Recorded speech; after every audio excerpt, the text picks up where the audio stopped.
It all. This is a warning. You better avoid poets and paranoid DJs destroy. Yes, I came back.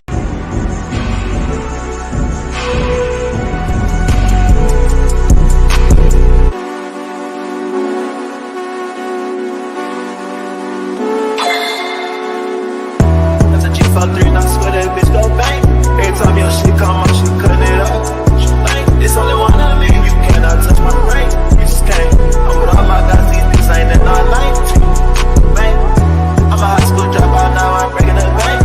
Only hit your hoe one time. I love so dang. Gang. You got sneaks in this bitch when you standing on my stank. We ain't in a double R truck, got a big ass tank. How you find yourself trying to come up off my thing? And I never do that shit to you cause it's like, yeah. Dude, just got locked up, man, free the boy out of the chain. And I love that nigga that day, he'll catch me a break.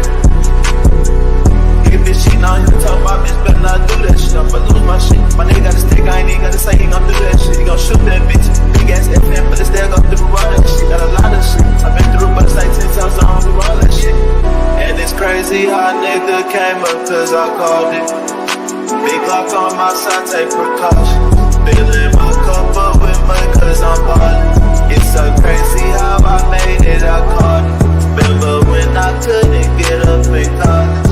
I'ma still hit this hot, pretty much got mileage. Pray to my cup every night, I'm so righteous. Running from demons, I'm so tired of fighting. She must be out for something cause she wildin'. If my brother needed it, he know he got it. On the hood, by speed and running about.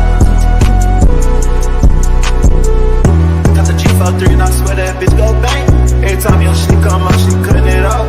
She bang. It's only one of me, you cannot touch my brain. You just can't. I'm with all my guys, these bitches ain't been. What up, chat? What up, chat? We got some breaking news. Push one if y'all hear me. Push one if y'all hear me. Yes, man. Pascal Siakam is going to the Indiana Pacers. I am very, very salty. Me being a supporter of the Los Angeles Clippers, ladies and gentlemen, right? I was very, very upset with the move because I think the Clippers should have, got a guy like Pascal Siakam, but realistically, we didn't have the assets. But yeah, man. I'm trying to see how much they gave up for Pascal. People said they gave up 3 first-round picks for him. That's crazy. If they gave up 3 first-round picks, it's crazy. This is me first time reacting to the move. But yeah, obviously I think Pascal Siakam is so valuable to the Indiana Pacers, where the Pacers just have to make some moves. They had to, they gave up 3 first-round picks. What the fuck? Shout out to Indiana, man. Giving up 3 first-round picks, ladies and gentlemen, for a guy that might not be there next year is crazy. But I think Indiana is basically banking on giving Pascal Siakam the max and basically banking on the duo of Halliburton and Siakam, right? I do think the Indiana Pacers needed more creation in the front court. I think Pascal Siakam fits perfect over there. He's a guy that's a great interior scorer, guy that can space out the floor really, really well. He's a great interior defender as well, underrated, solid rebounder, great offensive rebounder as well. So I do think it's really, really going to help the Indiana Pacers for the long haul, especially if Siakam stay. But then giving up Bruce Brown, this is another guy that I think that is valuable for the Indiana Pacers because he's the guy that is the POA. He is the guy that that is a switchability perimeter defender, point of attack defender that provides a lot of spacing, much valuable to a team.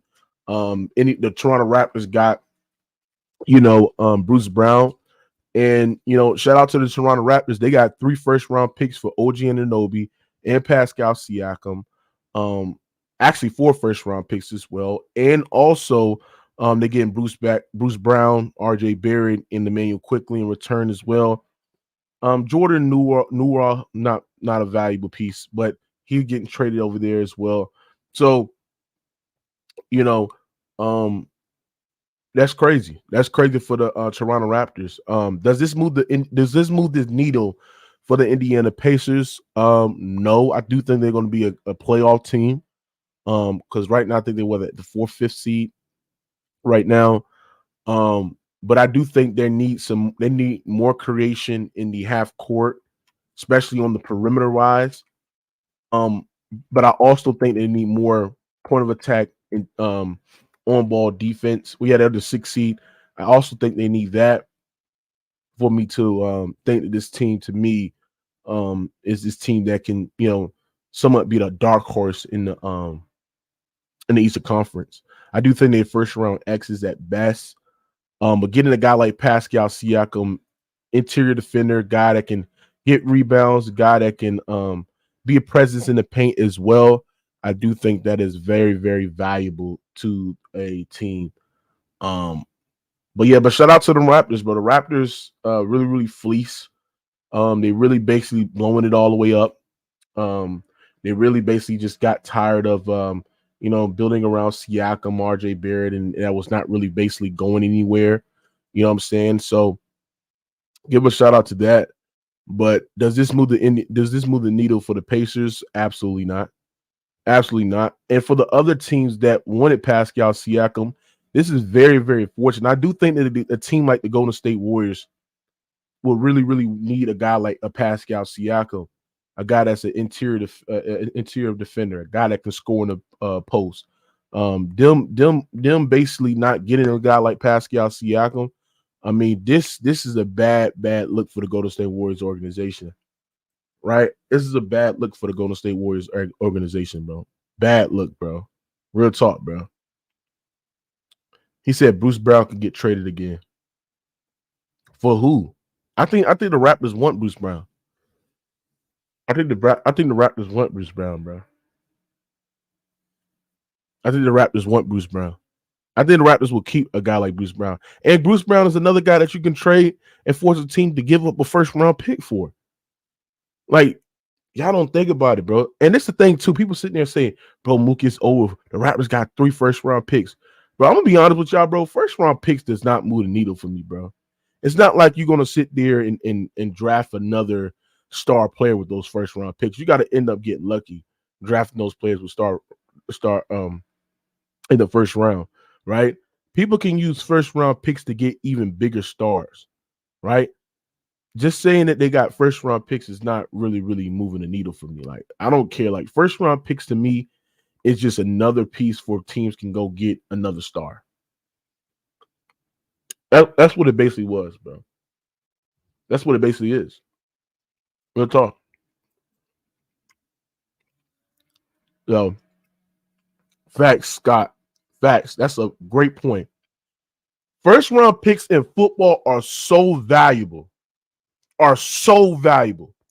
In basketball, it's not valuable. Because, like, most of the players that, like, are going to get drafted, most of the good players that are going to get drafted in the draft turn out to be, like, lottery picks, like first to third round pick. You might get lucky and then draft a player that's in the second round and stuff like that, and he turns out to be like a Jokic, which is very extremely rare, right? But come on, bro. We gotta be honest, bro. We gotta be honest. Picks in the first round picks in the NBA are not like valuable like that, bro. Make sure y'all smash the like button, get the likes up, bro. We got over 140 people here. Get these likes up, bro. But shout out to the Raptors, bro. Like, they made a move. You can tell that they were very, very eager to blowing this up. And they did it, and they got a hold back. They got 3 first round picks. I'm thinking that when I was because I got sent the news on Telegram, right? I was thinking like they only got 1 first round pick of it, but they got 3 first round picks, bro. 3 3 first-round picks for this guy, bro. I'm like, are you serious, bro? I'm like, are you serious? How you get 3 first-round picks? 3. That's crazy. So the Raptors win this trade? Yes, I do think they won the trade, but I also think that this is going to help the Pacers as well because they got another guy that basically,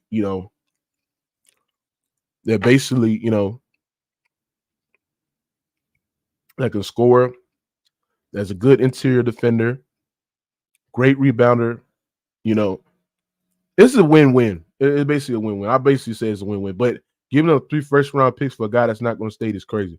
But I will say that the Raptors did this. I mean, the Pacers did this move because I think they're going to offer Pascal max contract. Because Pascal Siakam basically sat there and said, and I didn't know he said it, but I looked it up, and he said it. He basically sat there and said to every team that's going to trade for him that if you trade for me, bro, I'm not going to resign there until you give me the max. And I didn't know he said it, but he actually said it, bro. And I'm like, wow. So that really messed up his value because teams are going to give him a haul. But I don't know why people say he got traded for 3 first-round picks. That's crazy. But yeah, let me drop this link, get people with thoughts in here. You know what I'm saying? It is what it is, man. It is what it is. It is what it is. You hear me? It is what it is. So my Messiah Jury turned OG Anunoby and Pascal Siakam to Emmanuel Quickly, RJ Barrett, Bruce Brown, Jordan Nura, Hyro Lewis, whoever the nigga is.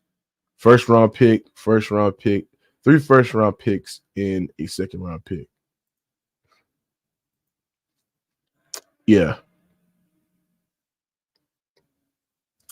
Somebody said, what happened to the last stream on Jokic and Embiid? I ain't gonna lie, bro. Last stream had to get cut a little bit. I had to cut the stream last time. One of my editors had to do it because it was a lot of racial slurs in that channel, and some of the people that was on that channel got banned. They won't be on Rated R again. We cannot have that happening. That's ruined my platform. They show no respect to my platform. So so they won't be on the show no more. But yeah, man, shout out to the Raptors, bro. Shout out to them. They really got a hole. But look, how do y'all think Pascal Siakam gonna fit with Halliburton? Bro, Halliburton is gonna create so many advantages, bro, with the pick and roll, with the skip passing, with the interior passing through gaps, feeding Pascal Siakam, running pin down screens. Pascal Siakam can be out the 3-point line, space the floor out. Damn, bro. He said they give up too much. Yeah, 3 first-round picks is crazy, bro. I ain't gonna lie. What up, man? Yo, what's good, Mookie? Hey, good, man. I was gonna say like this, my guy. Check this out, right? It's sad to me because I was watching some of your live yesterday. It's crazy how people are sitting here trying to bring racial stuff between Joel Embiid and Jokic, when Jokic is the one sitting there saying that Embiid should have been the MVP twice already. To me, that's crazy. Because if you playing a player, if you playing a player from the other team and he's giving people props, people should not be sitting here being negative towards, especially in that way. You know what I'm saying? Just enjoy the game and be happy that there's 2 great big men playing out there. You know what I mean? So yeah, that's how I see that. So, what you got on the trade, man? Do you think that are you feared? Since you being a Miami Heat fan, are you scared? Are you scared of the Penny and the Pacers for getting Pascal Siakam? No. I gonna tell you one thing though. Nobody's gonna sweep them, and no series is gonna be no series is going to be less than 6 games. And I'm a Miami Heat fan, and I'm telling you right now, if my Heat play them boys, it's going to be hell. It's going to be hell. Just like when PG was there, when all them boys was there, it's going to be hell because them boys got better. I'm going to tell you, the reason why I think the Raptors lost the trade is because they already got Scotty Barnes. What are they going to do with Bruce Brown? They already got Scotty Barnes. Like, they benefit from the picks. But my thing is, I think that the Raptors are going to trade Bruce Brown again and move him because they already got Scotty Barnes. And if they are going younger, what's the point of keeping Bruce Brown if you already got Scotty Barnes and then you didn't even want to pay Anunoby? They didn't even want to pay him. So what's the point of getting Bruce Brown? I think the Raptors did that to get first-round picks so that they can get somebody better. You know what I'm saying?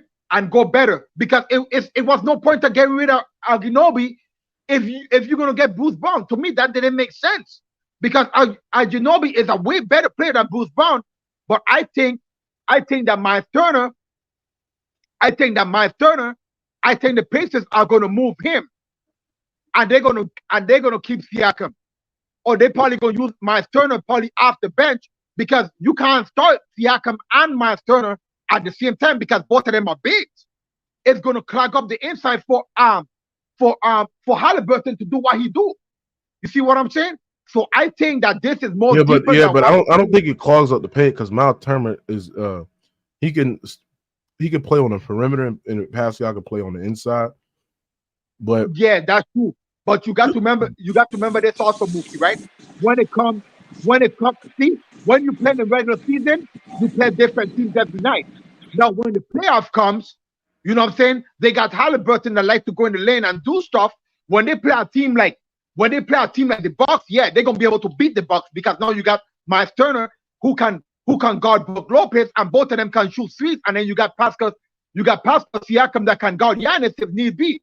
But my thing is though that when the playoffs come, it depends on how Tyrese Halliburton have to change his game or do whatever for them to adjust. Hold on. How is he going to change his game when he's going to play the same exact way? Well, I mean, you gotta think about it though. When you got two bigs, right, and you got a point guard, your point guard cannot no longer easily slash in there too easy because the two bigs gonna need it. One of them needed there to get rebound or to shoot the 3-point line. You see what I'm saying? When you got a big, like I think what the Pacers needed. I think the Pacers should have got in the trade with Detroit. And they should have got boy because boy is a solid rebounder, Marvin Bagley. You see what I'm saying? You understand what I'm saying? Why would they get a worse player in Marvin Bagley who is nowhere near an offensive threat like Pascal Siakam? Okay, but you got to remember this: too much offense at the end of the day is not too good. Remember, it's good for you to have. Yeah, but if you look at the Pacers, the Pacers needed offensive creation.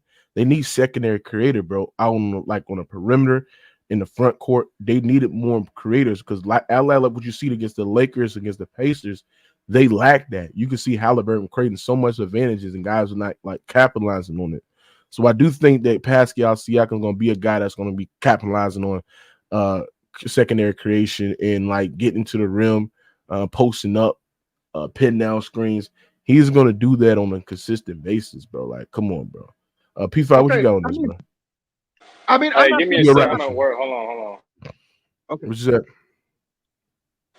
Hey, hold on. I'm at work. Hold on. Okay. Hey, I'm not saying that it's not going to help them, but I'm saying though, when the playoffs come, remember the game slows down completely. So even if you got Siakam and you got Miles Turner, that would be a good thing for like when you're playing the Bucks or something like that. That got big people like Giannis and Brook Lopez. You know what I'm saying? But when you're playing a team, when you playing another team, like say for example, okay, say you're playing like the Celtics or something who got Jason Tatum, Jaylen Brown, and then they got that one guy, the point guard, right? Derek White, that like to slash and stuff, and then you need to get rebound. Your whole thing is gonna be clogged inside. So when Halliburton has to do moves that he has to cross somebody and go inside, he's gonna have to be careful of where he's going because he's gonna get hit with You're a one clown. you know what I mean? Mm-hmm. That's what I'm saying, bro. Hey, Miles, what you got on this, Miles? I need to tell like you get a mouthful of Kool-Aid. Okay, so I just heard the report. So who did Indiana give up? They gave up. Let me see. They gave up Bruce Brown. They gave up 3 first-round picks. Jordan Noah, their 3 first-round picks, and they gave up Kira Lewis, some random guy. Oh, okay, cool. I got you. Great trade for Indiana. You give up Bruce Brown. I thought Brown was having a decent year, but obviously on the Pacers, they weren't going to win anything with that guy. So I mean, basically, if you're the Pacers, you give us some picks, but you get Pascal in return.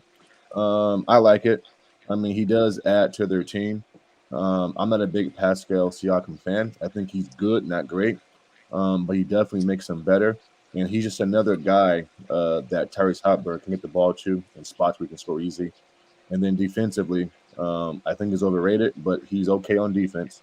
But listen, I mean, he makes them better. I mean, I'm not gonna lie, he makes them better. Some people would say the first round picks is too much, along with Bruce Brown. But they're trying to win now or recent. I don't think Pascal is worth 3 first round picks and Bruce Brown. I think he's a good player, not a great player. So I'm not giving up 3 first round picks. That's just pure stupidity. But we know guys nowadays are overvalued. But overall, good trade. Pacers won the trade, obviously. And now it's just another guy that Tyrese can get the ball to with spots. I mean, so Miles, do you think first round picks are like overrated? It can be. It depends on your roster. It depends where you finish, in the lottery. The thing is this though, Mookie, just because you're a lottery pick and you're picking the first 14 picks, doesn't guarantee that you're going to be this outstanding player. First round picks are still coveted. We've seen guys get drafted late, and still turn out to be damn near pretty good players. And so that's why first round picks are a big deal. The Pacers, realistically, we'll be picking around, between, 12 and 20, 15 and 20, 25. And so, I mean, they can still get some good picks, you know what I'm saying? And again, I mean, there's been some diamonds in the roughs, as of years late in the first round, early in the second round. And so, I mean, I'm not giving up 3 first round picks for a nigga with 1 in and out move and goes to the same basic hook shot. Defensively, he's long and lengthy. Does he play some good possessions defensively? Yeah, he does. You think he's great positioning in interior defense? Like post defense is solid. He's good. Yeah, listen, he's a solid NBA player who has some good possessions defensively. Nothing great. He an NBA champion. Don't you value that though? Hey, can I get my thoughts real quick before I have to go back to work? Yeah, go ahead, bro. I'll wait. All right, real quick. As a Raptor fan, I'm a massive fan of this for Toronto. Siakam was going to leave in a few months anyway, and I love getting back 3 first-round picks. You get an asset in Bruce Brown, who you can do whatever you want with him. You got a team option. You can keep him. You can trade him away for like a late first-round pick. He's a really good player. For Indiana, I think it's a bit of an oversell, especially for a player who's on an expiring contract. If Siakam was still under contract for many years, I think it'd be a great move for them, but he could just leave in the offseason, which would be a disaster for Indiana. I don't know the details of the first-round picks yet, like what the protections are. They're like late first-round picks. Like, I ain't gonna lie, bro. We can make an argument that the Raptors got fleeced. No, they didn't get fleeced. Because I think the main thing with Toronto, and they were asking for so much with Pascal, and Pascal was going around telling teams that he told, I believe the Kings, they didn't want to resign with them. He told, that's good, that's fine, because what those first round picks do, it's more assets. You can either use those picks as, Toronto's been a decent drafting team in the past with Masai. You can trade those picks for even better players if you want to do, or again, you can just take those picks. I mean, you can really do what you want with them. I think this trade gives Toronto flexibility in the offseason and future trades. They could just let Bruce Brown walk if they want to and free up some cap space. They can really do what they want. I love this trade for Toronto. For Indiana, I think it's a little too much because they could have just signed him in the offseason. They were a team that kind of wanted to sign him anyway. So I think it's a little too much for Indiana, but I still think it's a good trade for both teams. If I had to give grades, I give Toronto an A-. I give like Indiana like a B, maybe B-. But I think it's a good trade for both teams. I don't think it pushes Indiana to like contending status because they still can't guard anything, but it's still a good trade for both teams. What you just said is facts, P5, and I mean, I gotta be honest, bro. Like your take was spot on. The fact that he's an expiring contract, Mookie, and there's no guarantee that he puts the Pacers in contention to win a championship. Why do the deal now? I mean, can't you sell Pascal in the summertime? I mean, you just gave up 3 picks, first-round picks, and Bruce Brown, whereas you could have just added to your roster. And so I don't understand what the Pacers are doing. There's no guarantee that Pascal re-signs with the Pacers unless they got some backdoor handshake. And so, I mean, listen, and then if you're Toronto, I mean, I think really Toronto won the deal because Toronto is trying to get rid of everybody. They're trying to get all these picks and assets, and they got 3 first-round picks and Bruce Brown, which is another asset. And so, talent aside, I know Pascal is the best player in this package, but for what teams can do moving forward, Toronto really won the deal because Toronto wants to get younger and get more assets and picks, and they accomplished that. There's no guarantee that Pascal re-signs with the Pacers. And but you don't think that the Pacers made this move because they're going to offer him the big, deal or re-sign him? Like, you don't think they did that just because? Why would they give up 3 first-round picks and then not re-sign him? Like, you don't think they made that move to do that? Of course I do. I mean, I think Indiana now has his bird rights, and they're going to offer him a big deal. I mean, he's already signed a big deal in Toronto, and so I mean, but there's no guarantee that Pascal takes the deal because Pascal's name is actually in a good place around the league. He can get a big deal from somewhere else. It ain't got to be Indiana. It doesn't have to be, and so that's why I'm saying if you're the Pacers, why do this now? Because he doesn't put you over the top this year. They could have kept their picks and Bruce Brown and still try to bring on, Pascal in the summer. I don't like it, man. That's true. I mean, I agree with that point, but I'm just saying, like I don't think the concern is about like him not resigning. I think he's going to resign, but I just think that why would you trade him now? You know what I'm saying? When he was going to basically walk for free. You see what I'm saying? But I what do you think, like, from a standpoint of them actually like being able to be like some consistent, like a threat in the East? Like, you don't think that this move puts them apart or make them even a better team? Well, yeah, I mean, yeah, of course it makes them a better team for the shortcoming or for the short run. I mean, they're not going to beat themselves. I mean, they have a dynamic point guard who just doesn't turn the ball over. You add Pascal to, Turner and some of those young pieces. You got Buddy Hield who can shoot you out and still shoot the 3 ball. I mean, listen, they're going to be a tough out because they play fast and they have a dynamic point guard. But I'm not picking them over Boston, Milwaukee, or Philly, or even the Knicks. And here's my last point. You would think that Pascal Siakam, or you would think that the Pacers would learn their lesson coming from the Raptors. Kawhi won a championship with the Raptors and still left them motherfuckers. And so there's no guarantee this dude re-signs, man. I don't like the deal, man, for them. It's a bad business move because it's the unknown, Mookie. It's the unknown. Agree. You make some good points. Like, I agree, bro. Like, I ain't gonna lie, like, that's crazy, bro. I don't know why would you trade 3 first-round picks for that, right? But that to me is crazy. But they're good though. They're definitely a better team. I mean, listen, they were decent before you even got there, right? And so, I mean, all they did was just give us some picks, and I mean, Pascal Siakam to me is a bigger, better, stronger Bruce Brown, right? I mean, he does all the same things that Pascal can do. So yeah, he's better. He's better. Absolutely. He's way better, bro. I agree. He said Kawhi left because he wanted to be in LA. That's a casual take. Yeah, that is true. But my point is to sit there and say is that his point is to sit there and say he's not going to be there for a long haul, which is true. Like, I don't know, like, but I do think that. What do you think about the Golden State Warriors? Like, they couldn't get Pascal. Like, that situation over there is dysfunctional. They're like 12th in the East as well. I mean, 12th in the West. It's not getting any better. Steph Curry is slowing down. Like they were looking forward to getting another star because Klay Thompson, let's agree, like he's not a star. Same go. Draymond can give you some impact, but it's not like a consistent star. Like, what do you think the Warriors should do? Like, they missed out on Pascal. Like, I don't know. I think they should target Zach LaVine. What you think, man? Only on mute. But yeah, like I said, like I think the Warriors should, target old boy. I think it should target Zach LaVine, bro. That's the only hope, bro. Their only hope is to target old boy. Right?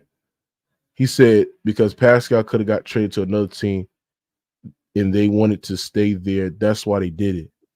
Just give me 1 second. Just give me 1 second, bro. Yeah, but to Brent to Chris Roberts' point, okay, but he already made it clear. No other team, ladies and gentlemen, would trade for Pascal Siakam because Pascal Siakam made a point of him sitting there saying that he is not going to resign with any team that trade for him. So that killed his value. So teams are like reluctant on trading for him.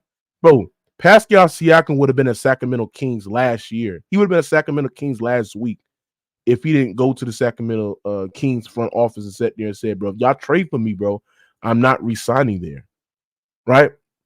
Which I think is crazy because I mean Pascal and then Sabonis, I don't like that. I don't like that duo. But like that is crazy to me, bro. That is really, really crazy to me. You know what I'm saying? What up? What up with him, Mook? What you got on the trade, man? Man, bro, I'm just not getting mad. Who the fuck then got traded?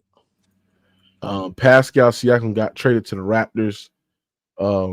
The Raptors get 3 first-round picks. They get Bruce Brown, Jordan Noah. But the Pacers get Pascal Siakam got traded to the Pacers. The Pacers get Pascal Siakam, and the Raptors get 3 first-round picks. Bruce Brown, Jordan Noah. Do you think that's good for your Pacers? I mean, I'm not a Pacers fan, but shit, that's definitely good for the Pacers. You are good. I'm a Lakers fan. I'm a Lakers fan. It's the difference. Wait, well, you thought y'all was getting Pascal Siakam. Shut up, man. I mean, hey, shit, they ain't really hurting me. We got AD for a reason. We don't need Pascal. Okay, that's true. But yeah, what you got on the move? I mean, shit, really a win-win for both teams though, cause she give Tyrese Halliburton good help on the front court, and shit. Mm-hmm. Man, they got a good defensive asset, and shit. He really. Can I ask you something? Can you name 3 players on the Pacers? I mean, shit, it's pretty easy now. Tyrese, Pascal, and Okay, I lie. I cannot name 3 players on Pacers. Oh my god. Oh man, you can't name 3 players on the Pacers. I don't really watch the Pacers. I thought you was a basketball fan, bro. No, I'm more of a football fan, but I can't really. Oh man, I know I know Chris Duarte though. I know him. What team you play for? He played for the Pacers and Benedict Mathurin. No, he doesn't play for the Pacers. Benedict Mathurin definitely played for the Pacers. Oh, he played for the Pacers, so you named 3. But Chris Duarte does not fucking play for no fucking Pacers. Bro. Well, he probably got traded. He did get traded. Yeah. Yeah. Somebody said RIP to the assistant that died for the Warriors. Yeah, that's crazy, man. Damn, bro, that man got a heart attack, man. That's fucking crazy, bro. Like, fuck, bro. Like, damn, bro. Damn, that shit crazy, dog. Damn, bro. But yeah, bro, like I said there, I said, man, I just that's the thing that we're trying to get at. Like, why would they do that? Like, why would they trade for Pascal Siakam, knowing damn well he's going to be a free agent after this year? You see what I'm saying? You see what I'm saying? Yeah. Like I don't get it, bro. I really don't get it, bro. He said, but I don't think this moved the needle for the like it makes the Pacers a solid team, gets them another creator, another guy that can score an interior. But does this move the needle? No. I don't think there's gonna be a team where they're gonna be like. No, it doesn't. Tell me how this shit moved the needle. Because you already got a good decent center in Miles Turner, and shit putting Pascal at the 4 shit. That's like he ain't no stretch, but shit. He definitely can stretch the court out a little bit because he not a bad scorer like that, and he got good defense. Somebody said they're taking 2019 Kawhi risk. That's crazy. Hey, said that's great. Actually, they just need a silent Pascal Siakam ain't no Kawhi. I mean, no, of course not. But I'm saying you still got a good facilitator in fucking Tyrese. He gonna get everybody involved. Mm-hmm. And they defense probably about to improve like a motherfucker though, for real. They just need Benedict Mathurin for the step up though, for real. Yep. I absolutely do, bro. Did you saw the game last night? We're talking about the Lakers. No, the Lakers didn't play. No, I'm tripping. They played day 4 yesterday. Are you talking about with the Suns and Kings? No. The 76ers? Yes. I mean, shit, y'all don't get me wrong. Joel Embiid, he showed his ass yesterday. I can't lie. Embiid is better than Jokic. I mean, yeah, you can win your little regular season game and shit, but what that's gonna translate in playoffs? And what? Name me what? Okay, name me with that Jokic do better than Embiid outside of playmaking and passing. Win games, win fucking MVP. Constantly. So he's been on better teams. I don't like that debate you always use. You can't really say that because he had a chance to with James Harden, and he had a good solid all around team. Who can win with James Harden? I mean, shit. If you really being honest, to James Harden expense, every time he didn't win, shit, a lot of people hurt on his team. Chris Paul, for example, he got hurt. Kyrie and James Harden himself, they were hurt. They couldn't be. So what you mean? That's a disingenuous take. How? Every time you have a good team, they more likely to get hurt, or either they just flop. Only time he really had a chance to win someone, he really was the Thunder, and when he was with Chris Paul. Somebody said 3 first-round picks is insane, bro. I'm telling y'all, bro, 3 first-round picks, bro. Like that is nasty, bro. That is nasty. Like I'm not doing that shit, bro, for no 3 first-round picks. Yeah, that shit is dumb as hell. If we being under, the Raptors low-key won. Absolutely, they won.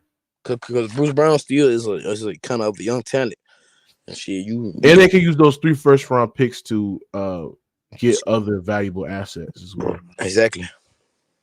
But I don't know if it's gonna be a degree of difficulty of like assets where it's like a needle mover where like it's like making like I don't know, bro. Like they remind me of the Thunder. The Thunder, that's why they're gonna be a powerhouse for years to come, because they got hella first round picks. Yeah. Well, yeah, though, man. Lakers in 5. Lakers and what, nigga? The Mavericks about to whoop y'all ass tonight, bro. What we doing? This was finna happen. LeBron gonna have him still a game. It's gonna be an AD type night. Who gonna stop AD? All right, so put your money where your mouth is. No. Why? We could definitely bet on the Super Bowl though, cause I already know Lamar gonna be there. You already know I'm betting on Lamar every time. Okay. Oh yeah, now that I think about it, Mook, you know how you said CJ Stroud better than Lamar. He about to prove all this shit wrong this on Saturday. Okay, we'll see. But we talk about NBA. I know. Yeah, like I said there and said, bro, like I think this will make the Pacers. Somebody said this will make the Pacers contenders, dark horse contenders in the East. Would you agree with that, Maz? Absolutely not. I mean, they acting like Pascal Siakam is some fucking superstar. He's a good player that's being added to a good team. Do I think the Pacers can win some games versus the Bucks, Boston, and Philly and make it a 6-game series? Absolutely. But to say that they're a contender, man, stop capping, man. Stop it, bro. Pascal Siakam ain't like that. His game ain't like that. His game not like that. Actually, though. His game is not like that. If they get solid 2 or 3 play, they definitely will be a contender. We can't deny this shit. Maz, his game is like that, Maz. Like, what are we doing? If they bench come to play. What makes his game not like that? Because you don't like his game. It looks ugly. Like, what do you don't like about his game? Man, what the fuck? We talking about Pascal? Yeah. I mean, I think Pascal Siakam is a very good player. But I mean, because you get him doesn't make you a title contending team. I mean, his game ain't like that. It's just not. To me, it's not. Maybe average Joe thinks that it is, but I don't. I don't think he makes him. But you gotta realize though, he finally getting put in. But average Joe, do you like this trade though? I think I kind of like it, but my only issue is I wish they got a younger guy. Like, you know who I think fits some better? If they were able to go get like a Lauri Markkanen. I think that would fit them because Pascal older than people think, and they're a young team. So it's just like, why get this guy who's about to be 30 soon, and then you're gonna have to pay him. That's the thing; they're gonna have to pay him. So it's just like, why are you gonna get this guy? You're gonna have to pay him. He's older than your core. Like, why give up assets to get this person? You know what I mean? Yeah. So like, that's my issue with that. But they see something in Halliburton, they want to give him a piece now because like you're never gonna get. No one's ever gonna like sign with Indiana unless you overpay. No free agent's gonna be like, yeah, I'm gonna go to Indiana. He says Siakam solidifies them as the 5th or 6th best team in the East. They're not contenders. Oh yeah, see, Bleck's like he's turning 30 later this season. But y'all don't. But Mars, you can't not act like it. Siakam's not 1 point. 1 point was probably like a top 20 to 15 player in the league. No, he was never a top 15 player in the league. I mean, when was this? Never. When? 20. I think it was 22 years. I mean, what did he do after Kawhi left? I mean, what? I mean, the Raptors have been on a downslide. I mean, they were like in a playing situation where I think they were something close to it, but I mean, he had talent in Toronto. I just think that he's going to be in an optimal situation where he's going to get utilized as an offensive player with Halliburton, who's one of the best playmakers, passers, great interior and exterior passer. That is, going to create so much advantages for Pascal to score. Oh, I agree with that. I think. Listen, so I downloaded a B-ball index, right? This is something that's better than basketball reference, more advanced, right? Costs $5 a month for cheap motherfuckers that can't do it. But you know what I'm saying? He's ranked A in self-created shot making. He is ranked 8 plus 93 percentile in stable cut points per possession. He's ranked A in mid-range talent, A in finishing talent, A in playmaking talent, Moss. You know what I'm saying? He averaged 22, 6, and 5. So he's an underrated passer as well. Like, and he can spot up and shoot. Like, man, stop it, bro. That is gonna be fucking crazy, bro. That is gonna be crazy. Yeah, and you think I'm listening to like some nerd that sits behind a fucking computer and telling me those fucking lies? He ain't everything they said he was right there. Now. What the hell was going on right now? This is crazy. So but Maz, he's a champion though. You don't say that he can bring championship DNA. Oh my God. I mean, listen, he's a champion. I mean, Fred VanVleet, Kyle Lowry, Kawhi Leonard. I mean, what are we saying, man? I mean, that's like saying, Matt Barnes is a champion with Golden State. I mean, I know Pascal was more of a impactful player than he was, but you act like he's just this normal role player, Maz. That's what you act like. No. I said he's a very, very good player. And it's funny how you wasn't saying this when Kawhi had no help versus Sixers. Like, he wasn't helping Kawhi versus Sixers. Kawhi got that shit done basically by himself. Even you said that. And so now we're going to elevate this man to star. Man, listen, he's a very, very good player. But for me, that's it. Nothing else. Wow. That's crazy. I know it is. Whoa, damn, crazy. Warriors assistant coach died. That's kind of crazy. Yeah, y'all went over that already? Right. Yeah, we already know. Yeah, we went over. I said it. I think Monsters is like in the back, but yeah. But yeah, when it comes to Pascal, like, he a good player, but he don't, like what the person said, you're the 5th, 6th seed unless now if he starts hitting threes out of nowhere, that changes things. But he's not really a 3-point shooter. Hey Drew, I ain't gonna lie. I'm gonna tell y'all something. The Bucks should be scared, bro. Oh my goodness. Oh, the Bucks, bro. Here we go. That's gonna be a 7-game series, bro. You got another guy that is another guy, big body, that can put on Giannis Antetokounmpo, that can virtually like play him and put a body on him as well. And he's a good interior scorer. Yeah, I ain't gonna lie, bro. That Bucks and Pacers series probably gonna be entertaining, bro. I want to see that series. But Drew, are you fearful of your Boston Celtics? Because it's something about the Pacers that's getting Milwaukee and Boston some problems. Well, if you consider that, sure, we've had trouble with them, but like 2 of those games or 1 of those games, like both of them have been close. So I don't know if without our full team. So I don't know if, Sure, they get in us trouble, but that's the regular season. Regular season and the playoffs are two completely different things. So, yeah, I don't know about that. For That's this what you trade, I said like about the the, trade. that's what you I said like the about the trade. Hold Like on, it hold on, helps. Drew. That's what you said about the Miami Heat and what happened. Well, who has more experience in the playoffs, Miami or Indiana? That's another So, Miami. Yeah. So, But who had the more talent? Miami. Who had more talent? Miami or Boston? Boston, but like that talent doesn't always Tell me how mean you're going to win the Tell series. me how the fuck y'all was down 3-0. Tell me how y'all was down 3-0. We choked. I don't know what you want me to tell you. Look like a reoccurring thing with Boston. But go ahead. Okay, we'll see this year. Well, you said it last this year. trade. So, are you asking me how this trade helps? Because this trade helps, but like, yeah, I don't know how he helps. Like, they're a fast-paced offense team. I don't see how he helps them in the when it comes to being like fast and like because like he's not. Sometimes he slows down the pace. He's not a great 3-point shooter. Like, I don't see how that helps that much. He's an okay defender. Like, he'll help on the defensive side a little bit, and he's a decent mid-range shooter. He's decent going to the rim. Like, I mean, it helps them, but like, did they get him that much better? I don't know. I don't think they did. They did. It does help that he's been in the playoffs multiple times, and he can help them in the playoffs. But I don't really know if it's that big of an improvement. It's an improvement, but it's not the biggest improvement in the world. And this is absolutely a great improvement. You added another consistent offensive player on that team. Like, it's an improvement. Like, why are you keep on saying it's not an improvement, bro? And no, I said it's improvement because, and what Maz said about him not doing anything after Kawhi. I mean, they almost went to the conference finals the year after without Kawhi. Yeah. So, and he was the All-Star that year.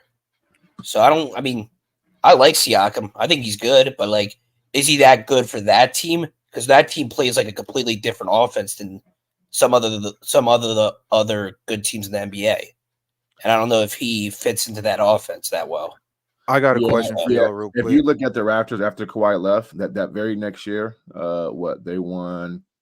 They were like the third seed. I forgot what seed they were. They were the second seed, and they second won seed. Yeah.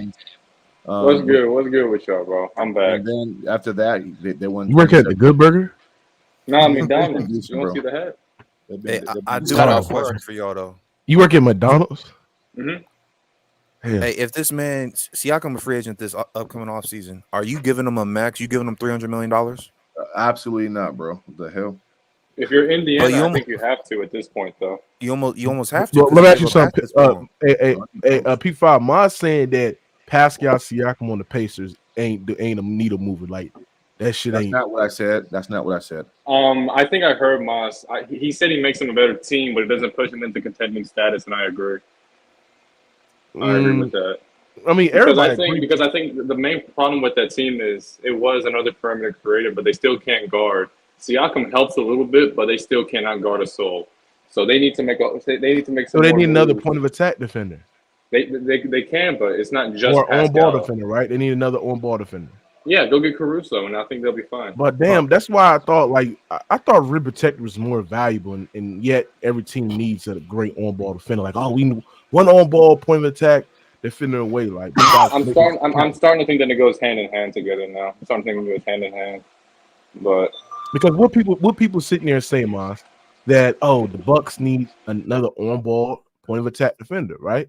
They got this great rim protection and great roaming defense, right? But they need an on ball defender. Like, I ain't gonna lie, bro. It's kind of proving my point that on ball defense is more valuable in this era. But yeah, like I said, I agree. I don't think it pushed them into contenders, but I also think that it's going to make their offense much better, much potent, and I think their defense is going to be better as well. Like, Pascal is a guy that gives you secondary backline help. He is a guy that is going to that is good in posting up in the elbow, can get to the rim, solid screen setter, great offensive rebounder. I like his value to the team, and the b-ball metrics just don't lie. Niggas lie, men lie, hoes lie, casuals lie, but the B-ball index don't lie. You see what I'm saying? So that's funny though. This man said men lie, women lie, and then he threw the hose in there too. I was like, I mean, listen. I mean, if you want to look at his stats, and then you know what I'm saying. I mean, that's a box score. These are this is not box score. This is advanced. Are they better than Miami?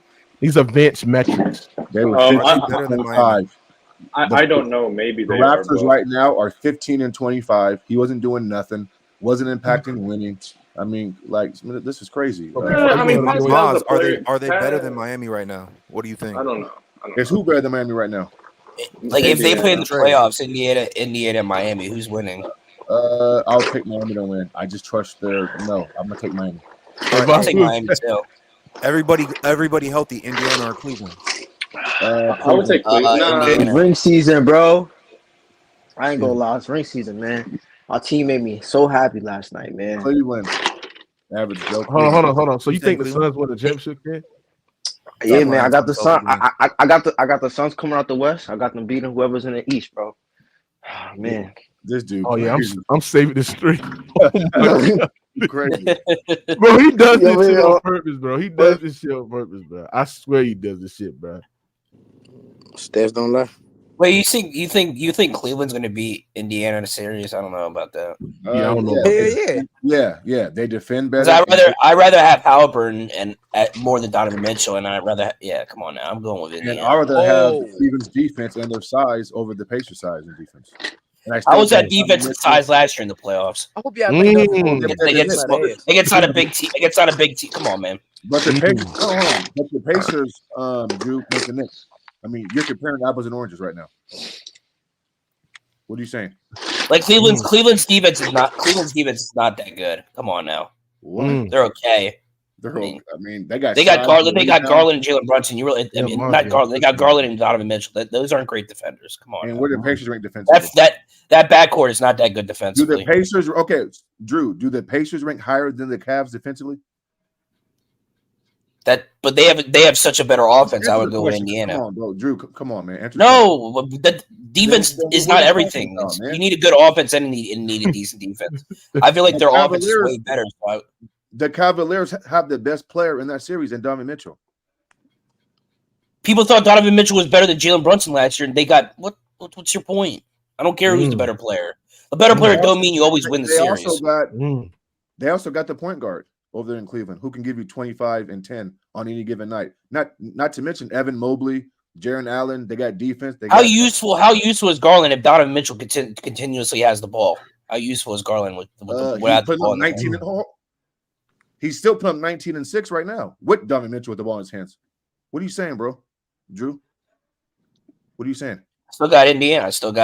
What do you say? I got Indiana. I think they play. Hold on, bro. You just said, what is Garland if Mitchell has the ball in his hands? I'm saying, have you not seen the stats? Mitchell has the ball in his hands and he's still putting up great fucking numbers next to him. What are you talking about?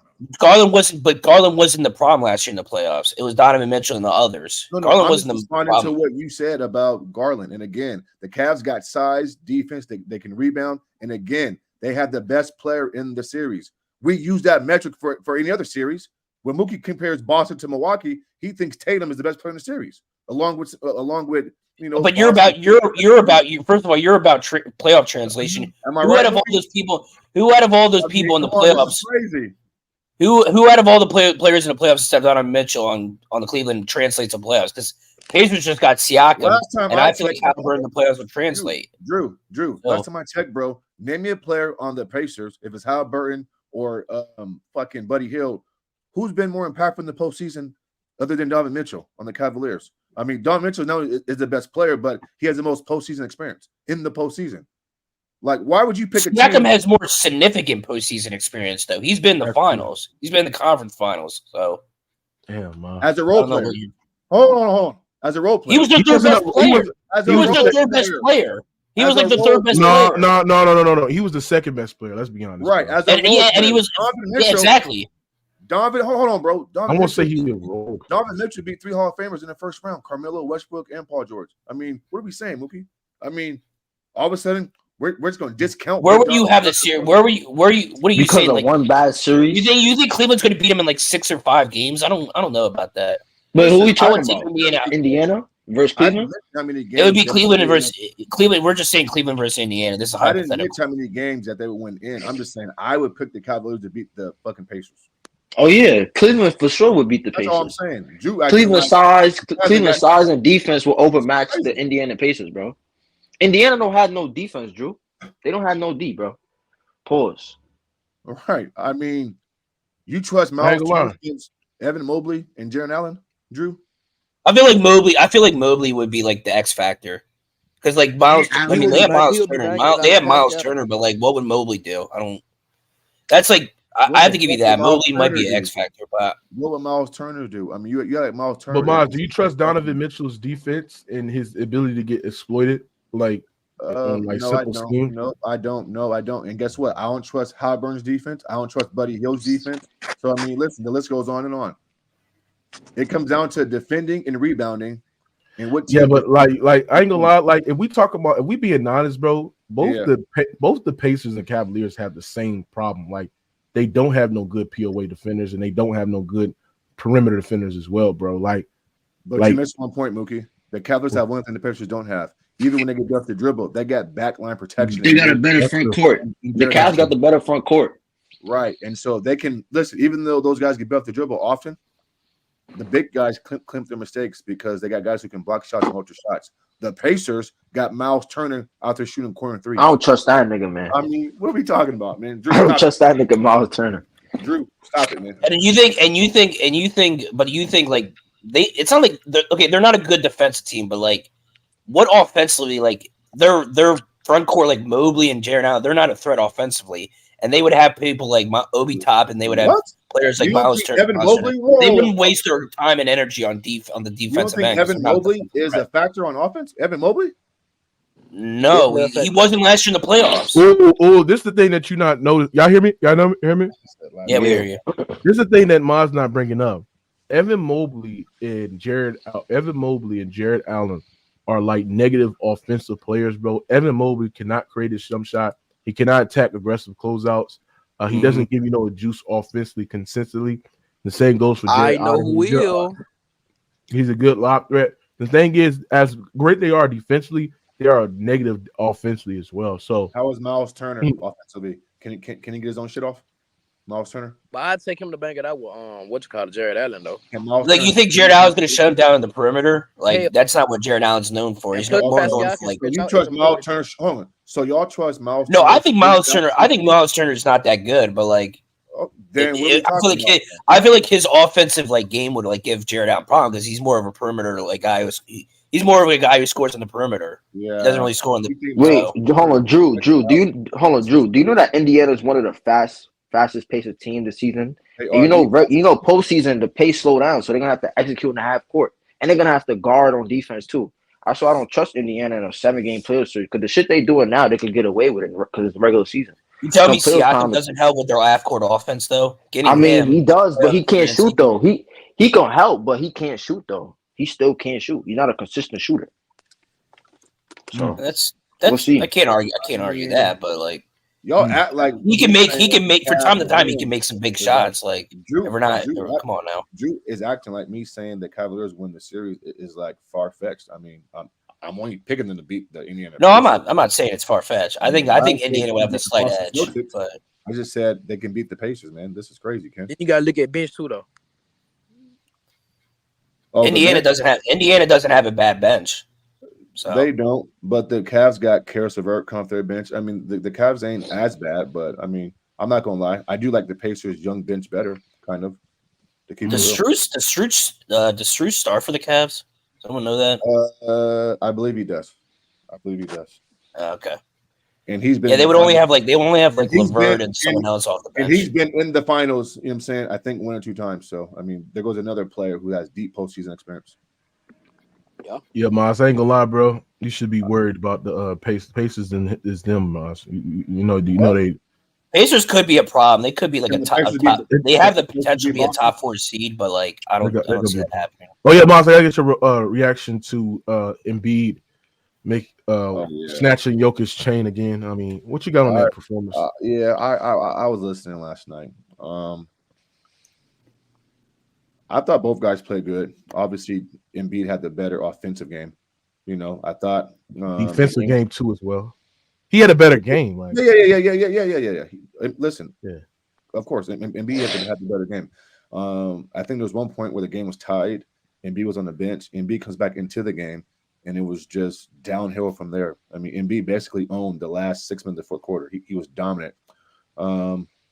Listen, I thought Denver did some things with Embiid, switches and stuff like that, where it kind of put them in bad positions. But listen, I've always said that Embiid's a better player. I mean, to me, it's not even close. Joker has just won more with the Nuggets in the postseason. We have yet to see Embiid translate to the postseason, to a deep postseason run. But there's no question about it. Embiid is just a better player, offensively and defensively. It's not even close to me. To me, it's not. To me, it's not even close. I agree. But what has it gotten him though? I just said that, bro. You're not listening. You get to pay attention, man. I just said he said it don't translate, bro. You gotta listen, Velocity. Winning, but Joker has got it done with the Denver Nuggets. That's why we put Joker ahead of him. Yeah, that's why. And B said it too. And B said Joker's the best player in the world. Right. But Jokic does have a better team around him than Embiid, so I mean, I'm sorry, bro. I just they don't translate the same, but like you gotta put that in perspective. Last year, bro. Embiid had a chance last year. I don't give a fuck what y'all say. Yo, Moot. He folded. Because if they would have beat Boston, they probably have a chance against Miami, and you never know. Probably could have got to the finals. So we'll see this year, though. We'll see if Embiid translates. I mean, I think it's still up in the air who's better, though. Like, I mean, Embiid's like statistically and like the way you watch him, he's better. But like, I mean, what has he actually proven? Like, he won the MVP last year solely based off like the last couple of years, the way he's outplayed him, Jokic, and like he hasn't been near the same player as him in the playoffs. So like, what are we basing it off of?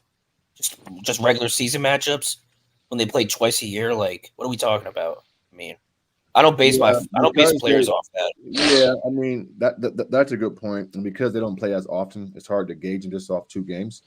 Yeah, I think Embiid is a better individual player. But Embiid has to get it done.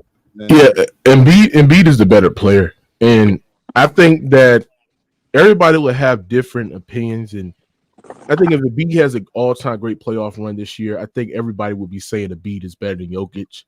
But people are so blind by the winning and Jokic being a better team, in my opinion, that people say, "Oh, Jokic is better because he just won." I remember that though. I remember people were saying, "Oh, Embiid has 2 MVPs." I mean, Jokic has 2 MVPs. That's why he's better than Embiid, right? Meanwhile, both guys haven't won anything, right? And to the point that Jokic won some, people use that. But I just think Embiid is just the better player. Like, he's a better scorer. Like, we seeing something that we have never seen since like MJ. Embiid is like averaging 35 on like above 62% true shooting percentage for a big man. We talking about a guy that is a better scorer, better shot creator, better post player, in my opinion. And not only that, bro, he just a way better defender. He's a great to elite defender with Joel Embiid. And I just think that all that brings into a basketball court where you can do on different ways and different levels and stuff. I think Embiid's better. But I will say about Philly, right? And this is what I think too. Nick Nurse pulled Tyrese Maxey out the court. And I think it was like the last 2 or 3 minutes ago in the third quarter, which allowed the Denver Nuggets to go on like a 13-2 run, right?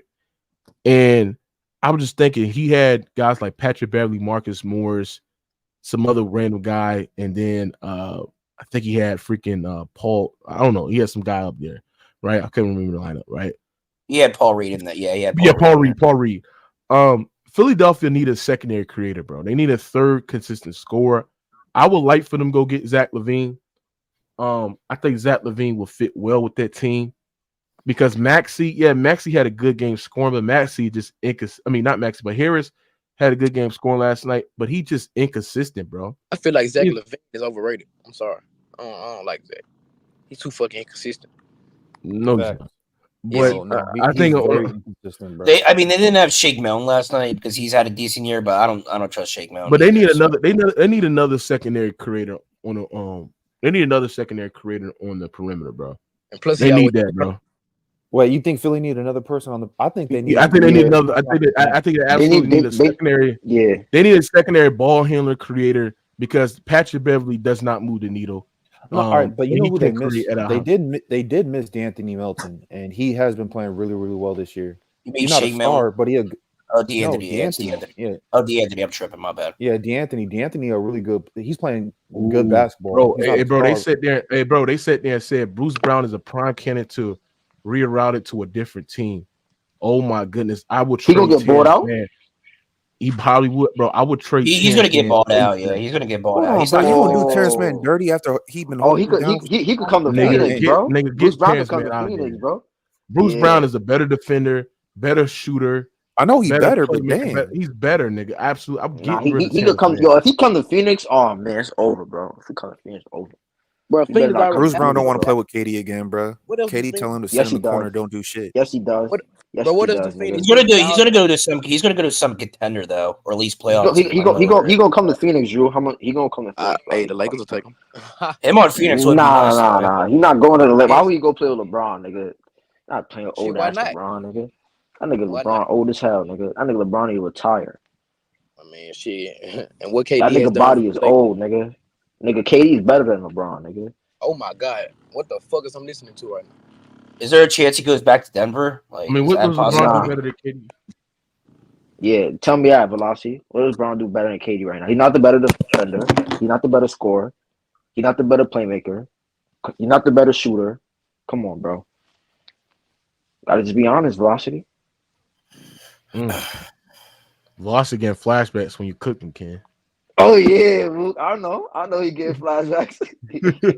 I was stir-frying that nigga, man. Damn, Velocity. Damn, boy. You just a catcher. You're just a catcher, bro. Nah, he know football. He know football. I'm literally getting my oil change. I can't be on my phone right now. That nigga don't know football. Stop it. Hey, I'm getting my oil change. I can't have my phone right now. But yeah, like I said there said, bro, like, bro, I'm gonna be honest, bro. Like, if Bruce Brown go to Philly, they might win it all, bro. They might win it all if he go to Philly. Bitch, LeBron does it. I like Bruce Brown with Philly, Billy. I like Bruce Brown with Philly. I don't know. I like it, but I don't think. I think they should probably go at best like Eastern Conference Finals, maybe Finals, but win it, nah. Because Bruce Brown's not a. They need like a. I don't know. They need another creator because Maxey and Tobias is not cutting it, bro. Bro, Philly is all gonna come down to one thing. We all know what it is. Embiid, yeah, I agree, but Embiid got to go crazy in the postseason like you do in the regular season. But that's the thing, though. Like, I still think Boston, Milwaukee, they just have more talent than Philly. Like, they're just more talented. Right. At the end of the day, you can't go from averaging 33, 34 to 23 a game. That's what it comes down to. And you got to be healthy to average for him because he doesn't stay healthy. That's what it comes down to. I mean, that's true too. Think about this though, Average Joe. And unhealthy Embiid took Boston to 7 games. So imagine what a healthy Embiid will do. Still, bro, I'm telling you, bro, you go back. What was it? He averaged like 25 that series, and he's not healthy. But he's not healthy. You also had the like Bruce Brown's on the Bruce Brown could bought out. There's other players that could get bought out, like or get traded. Like Brogdon could get traded. That's another player who get traded. Who else was in that trade, Drew?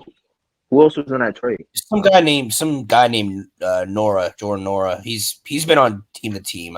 He's like a he ain't nobody.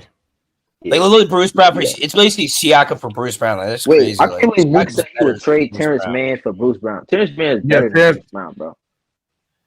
No, he's not. He ain't better than fucking Bruce Brown. Yes, he is. He don't do nothing better. Terrence Mann is not better than Bruce Brown. Bruce Brown is a better ball handler, a better defender, a better passer.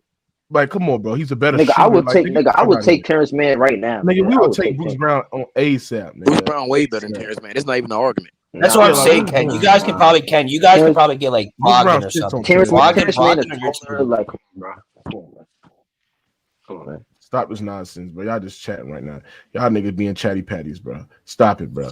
Y'all niggas just running y'all mouth, bro. Bruce Brown don't do shit better than goddamn Terrence Mann don't do shit better than Bruce Brown, bro. Stop it. If you put Terrence Mann on that Nuggets team last year, Terrence Mann would do the same shit, nigga. Hell no. Yes, he would, nigga. Yes, he would, nigga. If you put him on that Nuggets team last year, off the bench, you would do the same shit. You would have the same impact. No, he would not. Yes, he would. Yes, he would. He would have the same impact, bro. Yes, he would. So you telling me he playing defense as consistent as him, making all the yes, nigga. He does it right now with the Clippers, bro. He does it right now. He gonna make all the most important shots. So why didn't you guard Reggie Jackson then when Jackson dropped Denver 40 on his ass? Then answer that question. Wait, Terrence Mann? They were hacking DeAndre I remember Jordan he wasn't playing so great defense when the Celtics blew him out by 40. Bro, they were hacking DeAndre Jordan because him and Kawhi couldn't guard Reggie Jackson off the fucking bench. Old washed up nigga with fucking goggles on. Answer that. So Moss, you think Bruce Brown is better than Terrence Mann? Yeah, bro. Of course. Absolutely. Yeah. Come on now. Gosh, y'all hyping up Bruce Brown. This shit is crazy. Nigga, y'all was not saying this when he was in Brooklyn playing with KD, bro. All of a sudden, KD don't know how to use his role players, bitch ass. Yes, he does know how to use role players. You saw Bruce Brown's impact in Denver that last year. He gave him great production. Come on, exactly. Now. Great defense, timely shots. Like, come on, man. KD don't know how to use his players. That's why he always want to get. That's stars. not true. Why you keep Bruce Brown was great? Bruce Brown was great in transition. Why you, bro? Average Joe, why you keep saying KD don't know how to use his players, bro? Like, that's I'm just saying. That's why he always want to go get stars. Like there's so many things Bruce Brown does better than Terrence Mann. He's a better Bruce Brown is the reason why he cuts. He's a way better cutter than Terrence Mann. Like, come on, man. He's a better 3-point shooter than Terrence Mann. KD is the reason why Bruce Brown became so famous because he was popular for playing center small ball with KD and doing his little. That's not why he got paid. Yes, it was. He helped out Denver win a championship. It's because you guys didn't have a well-constructed team. You guys were top heavy. I'm saying.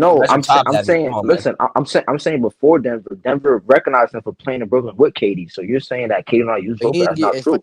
Was until you won with Denver though. I mean, that's true because listen though, Bruce Brown just got better when he went to Denver, bro. He wasn't the same. The Bruce Brown who was in Brooklyn wasn't the same Bruce Brown who went to Denver. Bruce Brown was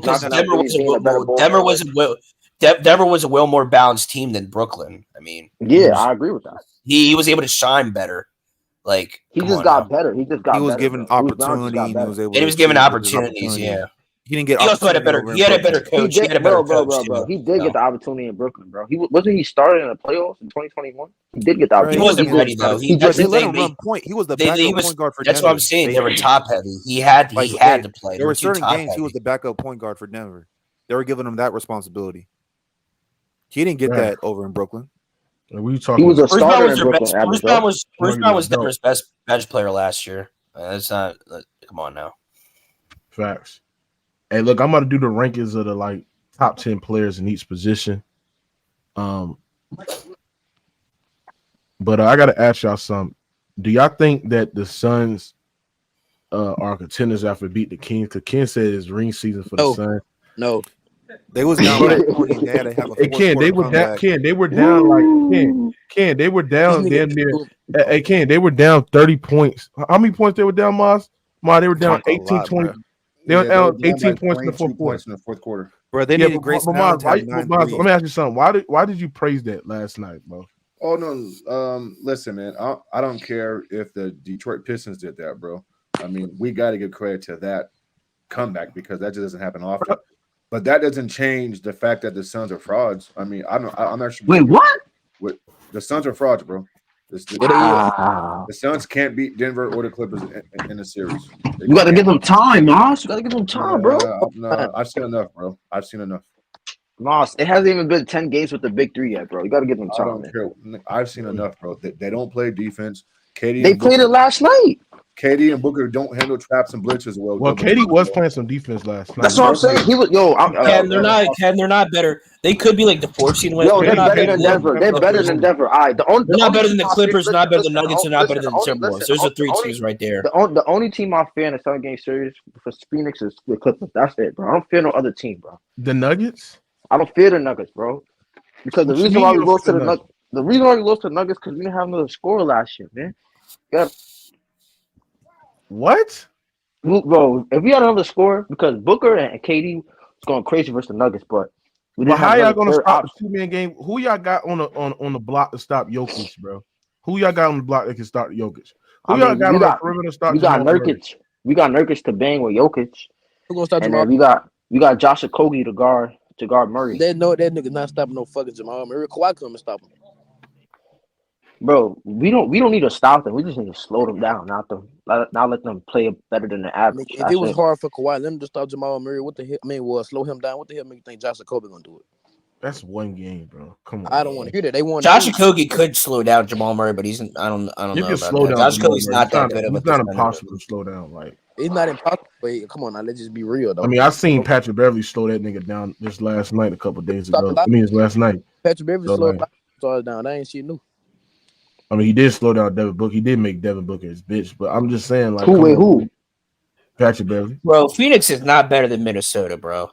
We beat them already, though. Hold on, Drew. We beat Minnesota. Bro, it's a regular season game. They have they have a defense that can give you problems, bro. You guys are top. You guys are the fourth at best, at the best team in the West. I'm sorry. Yeah, it's Denver, Clippers, Minnesota, and you. Drew, that's not what you were saying before the season, though. Things change. I mean, Ken. I had the Lakers as a top 5 team. To see how that's happening. If somebody said Ken got a 3X KD jersey on, bro, yeah, that's weird. It's not 3X, nigga. It's a medium, you dumbass. That's definitely 2X. That looks like a 2X. It's like right somebody there. just threw you in the air. Yo, T Sweets, T Sweets, check in, nigga. Your Memphis Grizzlies are ass, nigga. That nigga John Moran hurt. He out for the season. Your Memphis Grizzlies ass, nigga. T Sweets. But yeah, I like, bro. I ain't gonna lie, bro. I'm gonna be honest with y'all, bro. This is the thing. So, Ken, if y'all get your ass beat by the Pelicans, bro, is this still gonna be ring season? Wait, when we play the Pelicans? Friday. Friday? Yeah. Nah, we gonna win. We gonna win. No, I'm just saying, like, if y'all get your ass whooped, are you gonna keep the same energy about ring season? We're not losing. We're not losing, nigga. But you say this shit every year, and does it end up being ring season? Nah. The reason why, what happened last year? Oh yeah, they only had 8 games together. Bro. Come on, man. Gotta put context. 8 games. What do you mean 8 games? Y'all picked this nigga team to win the championship. They were favored to come up with that damn win. So what are you talking about? 8 games. You got to give the big 3. You have to give the big 3 at least 10 games to gel and mesh. They only play like 7 games. Wow, this is crazy. Wait, so hold on. The Clippers get time to gel, but the Suns get no time to gel. This shit crazy, bro. Damn. I'm not saying I not understand about time to gel, but this is the thing. Like stylistically, even if you had the time to gel and the chemistry is there, like I think that y'all don't have no good POA defenders. Y'all don't have no good on-ball defenders. Grayson Allen. Y'all don't have no athletic. Grayson Allen is not a bad on-ball defender, bro. Oh my God! I didn't say he's not. I said he's not a good game changer. He's not a game changer. He changed the game for us last night. Did you not watch the game? I understand that, but you don't have enough. You don't have no rim protectors. You don't have no wing defenders. Bro, to defense in the NBA. You breaking up? What you said? You breaking up? You hear me? Yeah, it's a little bit choppy though. All right, speak. What you said? I can't hear you. Cut it off. All right, hold your gas and you break down to the floor. Please say a command. And then turn your key to on, but don't crank it. You move. You said something? You hear me? Yeah, I can hear you.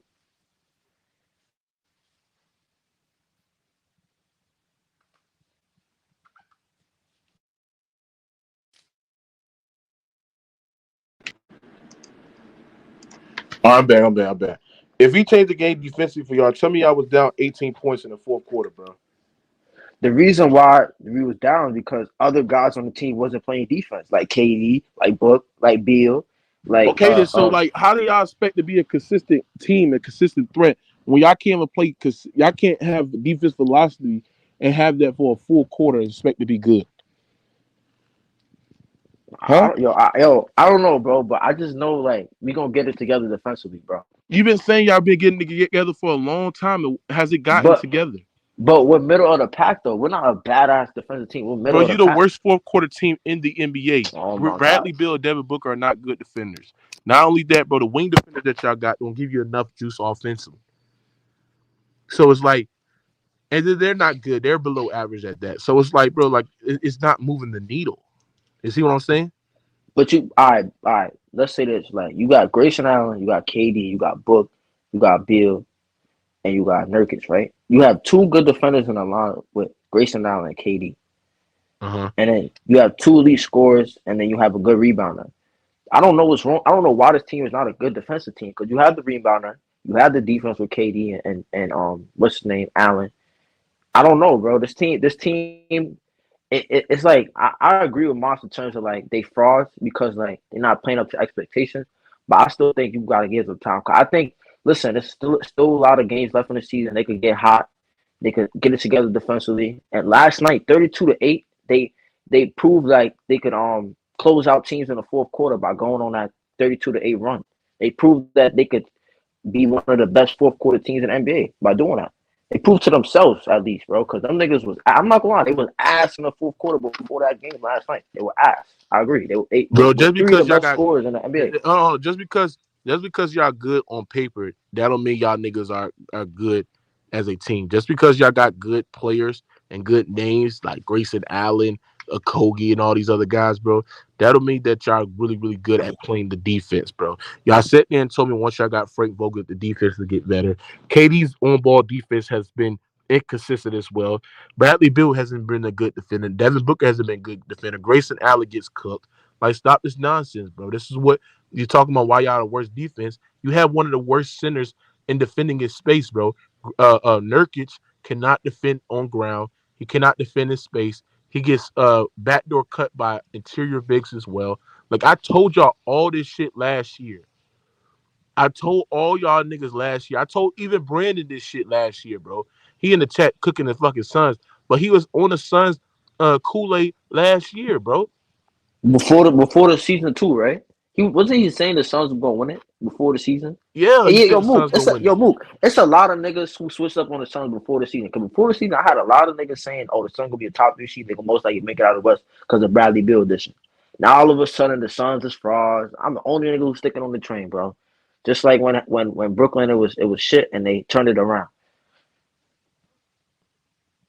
Shit, crazy, man. Yeah, Everybody thinking the Suns fraud. yeah. The Suns are just not a good team. I mean, they're not a I good disagree defensive with team. that, man. What I've seen from the Suns, I And why think they're you said hold on.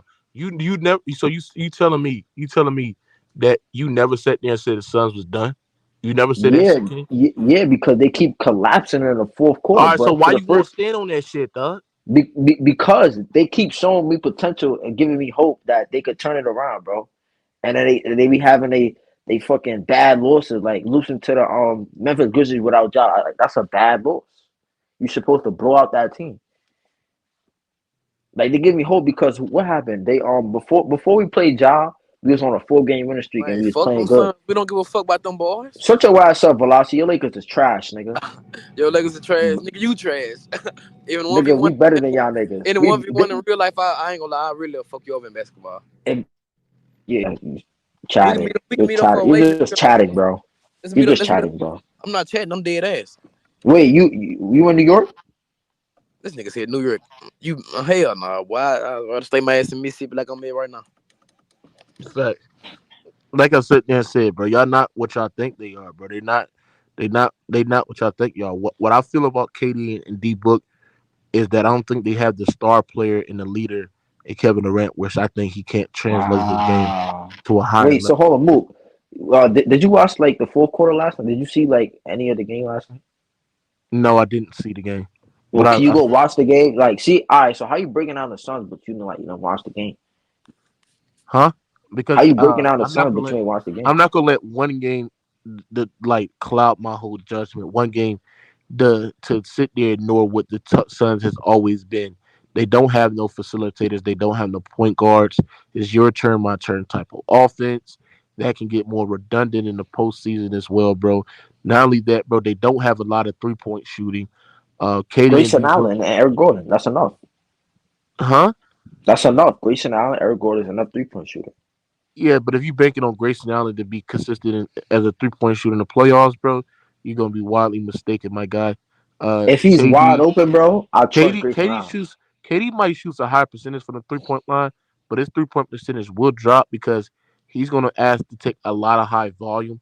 And when KD shoots like 5 or 7 threes a game, he shoots like in the low 35s, bro. Like he shoots in the low 30s. The reason why his percentage is higher because this nigga is taking like 3 to 4 3-point shots a game, bro. Like, what we doing here, bro? What we doing here, bro? I mean, what I see from KD last night, I mean, his body language was bad in the first half. Second half, he turned it around. His body language was better. He was being a leader. He was guarding. He was facilitating on offense. He was actually doing a better job. I'm not gonna say a great job. He's doing a better job of reading double teams and making a correct pass, not just telegraphing his passes. I mean, he was playing defense on Sabonis, played good defense on Sabonis. He was rebounding. I mean, bro, we got to give KD credit for that win last night. I mean, KD and Grayson Allen, I got to give Grayson Allen credit too. He hit 9 threes. I mean, if Grayson Allen didn't hit them 9 threes, bro, you would have lost that game. You would have got ass whooped. I mean, Grayson Allen been having a good season for us. He been having a good season. Eric Gordon. Huh? You cut out, Ken. You said Bill had a bad game last night. You said what? Repeat that again. You cut off. No, I said Book and Bill, they had a bad game last night. Book didn't shoot good from the field, neither did Bill. They went 5 for 4. Both of them went 5 for 14, bro. KD's the only one who shot good from the field. So you got this team going to the conference finals. Because I don't think Book gonna struggle for the whole season. Bill, I gotta see what he gonna do because I never seen them on a contender before. But Book, I'm not worried about him come playoff time. But so do you think do you think KD is a top 5 player in the NBA? He's playing like it, bro. But just need some help, man. So let me ask you something. Is he better than Jokic? He's not better than Jokic. What's your question, Mars? I don't trust the Phoenix Suns, bro. They're too sporadic. They're too up and down. They're too lackadaisical. Their 2 best players can't handle a basic trappers or fucking blitz defense. They turn the ball over way too much. Nah, they getting bounced like in the first or second round, easy. Damn. Yeah, Maz, you know you don't want that to happen, Maz. You know you love KD. No. Listen, I don't want it to happen, but I can't lie about what my eyes see, though. I mean, I can't just ignore what we see. Hey, is that Ghost Town? Where? Is that Ghost Town? Where? The original gangster. Hello? I think his mic is fucked up. He said Paul George is better than Durant. Do you agree with that, Mars? Oh my God, Brandon. No, he's not. No, he's not. Brandon, bro, you're a fucking casual, dude. You're just a fucking. That's why Haas cooked your bitch ass last night, dude. Haas cooked your bitch ass. Mars, you don't think that's an argument, Mars? No, it's not no fucking argument. No, it's not. So name me a game that KD had that was better than Paul George last night. His whole fucking season, second in the league in 3-point shooting, damn near averaging 30 on a good foot. Hold on, what's KD shooting from the 3-point line this year? Damn near 46% from the floor, I think 46, 47. God damn, I know. God damn, I know. There you go. No, the but highest order, nigga. Hold on. Let me see what's KD shit. Because he's taking low volume threes. Like he has no volume with his threes. Just pull up both their numbers in, and then you can compare it. Because if he was taking like 5 threes a game, then yeah, that's really good. Let me see how many threes this nigga taking. Durant is taking, bro. He's taking 4.6 threes a game. And what that mean? That's not good, bro. What you he says not that. Nigga, he's taking his bro. He is taking his he's taking like 4.6 threes a game, bro. Yeah, he's taking good threes. That's though. good. I mean, almost Paul on 5 George, attempts, 40%. Yeah, but you need volume. You need but volume. PG's taking bad threes though. PG's taking he's not. Threes a lot of the time. PG off the dribble is a better shooter than Paul George, bro. Off the dribble, he's better than KD. Yeah, on the dribble, yeah. Well, if you look up mid-range jump shots and you look up, the numbers don't lie. I mean, you can say that. Ghost, you there? You know it's not true. Can you hear me? Yeah, I hear you. Man, I don't know what happened when I clicked on the stream last time. You gotta get off that cheap headset, man. So Paul I George heard you talking to me. I heard everything. When I was talking, it didn't nothing go out. Paul George is taking 6.7 threes a game, and he's shooting 38% from the 3-point line. That's really good. That's the thing about shooting. Like, you need some volume with it, bro. I'm looking at Kawhi. Kawhi this year.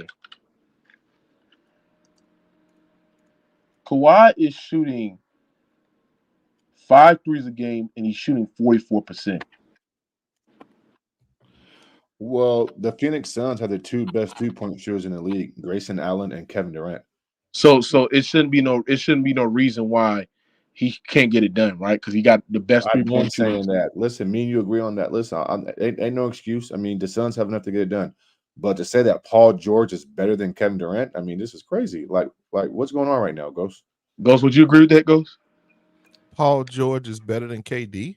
Right now. Ghost, yeah, right that's now. crazy. Yeah, I do. Wow. He said, yeah, I do. Okay. Yeah, I think Paul George. Well, I know. think Paul George is playing better than KD right now. Yes. Well, I mean, but that's the thing. It's right now. Hold on, Ghost Town. Is that based on like his numbers or like what are you based off of? His impact on the game. What do you mean? Right now, Paul George, his impact on the game is better than KD's. Okay, cool. Okay, cool. So is Paul George better than LeBron James right now? No. You're hypocrite. No, and I'm gonna tell you why. I'm gonna tell you why. No, I'm not. No, I'm not.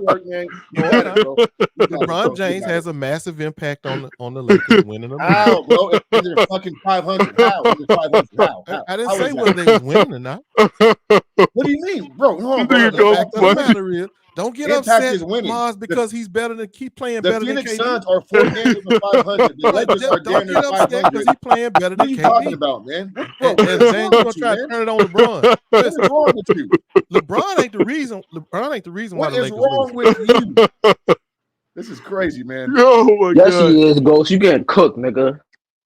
Man, shut your little ass up. Anyway, the fact of the matter is, KD is not playing. He doesn't have a bigger impact on the game than PG or LeBron. And that's just the Suns are 4 games over 500. Man, I don't give a fuck. At 500. When you say impact, that means you're still not winning. That means still not more impactful than LeBron James. What are you talking about, KD man? is not more impactful than LeBron James. Sorry. What's wrong with this guy, Ken? Okay, well then why when they be playing each other? He's a fanboy. That's what's wrong with him, Mark. He's a fucking fanboy. Why did Lakers win 3 times against the Suns? You got it, bro. We just killed y'all. Hold on, Ghost. We just beat y'all with your whole roster, nigga. So Kevin Durant. Hold on. We blew y'all out, nigga. So Kevin Durant, damn near averaging 30 points, damn near second in the league in 3-point shooting, has no impact on his team 4 games over 500. But LeBron James, who is at 500, 1 game behind the Warriors, has more impact than Kevin Durant. Damn. Oh, you said are you comparing KD and LeBron? I saw them match up head to head, bro. You saw the results. That is true, I'm not debating this nigga, Mars. He a fanboy. Hey, Mookie, what you gonna say now? I don't want to hear no Noah. They matched up head to head. Why did this matchup between 2 you ain't gonna get away with that? That's the measure. Since you want to call out Noah, that don't mean nothing. Come on, Mookie. Did he do it on LeBron? That's crazy. Hold on. That's crazy. Now, this is what's crazy. Did he do it to LeBron? See, them numbers you talking about don't mean nothing if you couldn't do it to LeBron. What the fuck is this nigga talking about, man? You heard me. When they played each other, who won? Basketball? When they played each other, man, don't be trying to act stupid. You coach basketball. When they played each other, who won? Thinking, ain't no way in hell no player take you serious, man. There's no way in hell. There's just no way. Nobody take your ass serious. You can up here talking about that is crazy. They lost. They 1-3 against the other guy. Bro. Man, I want to hear that shit. LeBron James played KD straight up head to head, and he came out on top 3-1. So I hold on, Ghost. Didn't KD lock up lock up LeBron the last matchup? So you want to go by that last matchup? Is that what we doing? So let's go by the last matchup only. That's all we gonna do. Yeah, we go by the last matchup. The other 3 games. No, Go by the last matchup. I know. Full squad versus full squad, man, nigga. Y'all some suckers. Full squad versus full squad. Tony C, they now saying that you a sucker, nigga. Shut your Tony ass C, up. they now saying that Paul George is better than KD and LeBron is better than KD.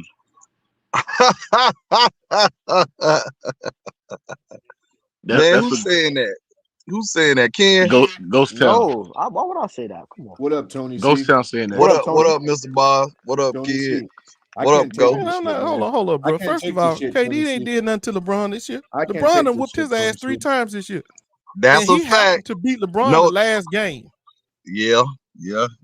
So why am I gonna sit here and give KD props over LeBron when they head-to-head matchup? He coming up short. Hey, Tony C.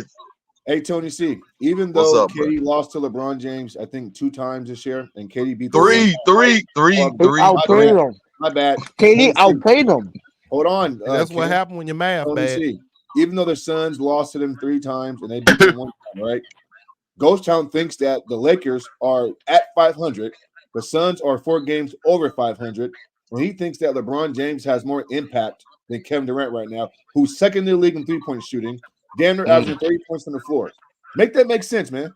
Well, I tell you what, yeah, I can't back you up on that one, though. Hold on, T. The Lakers' bad record, as you put it, and ain't because of the Suns. The Suns ain't been beating them.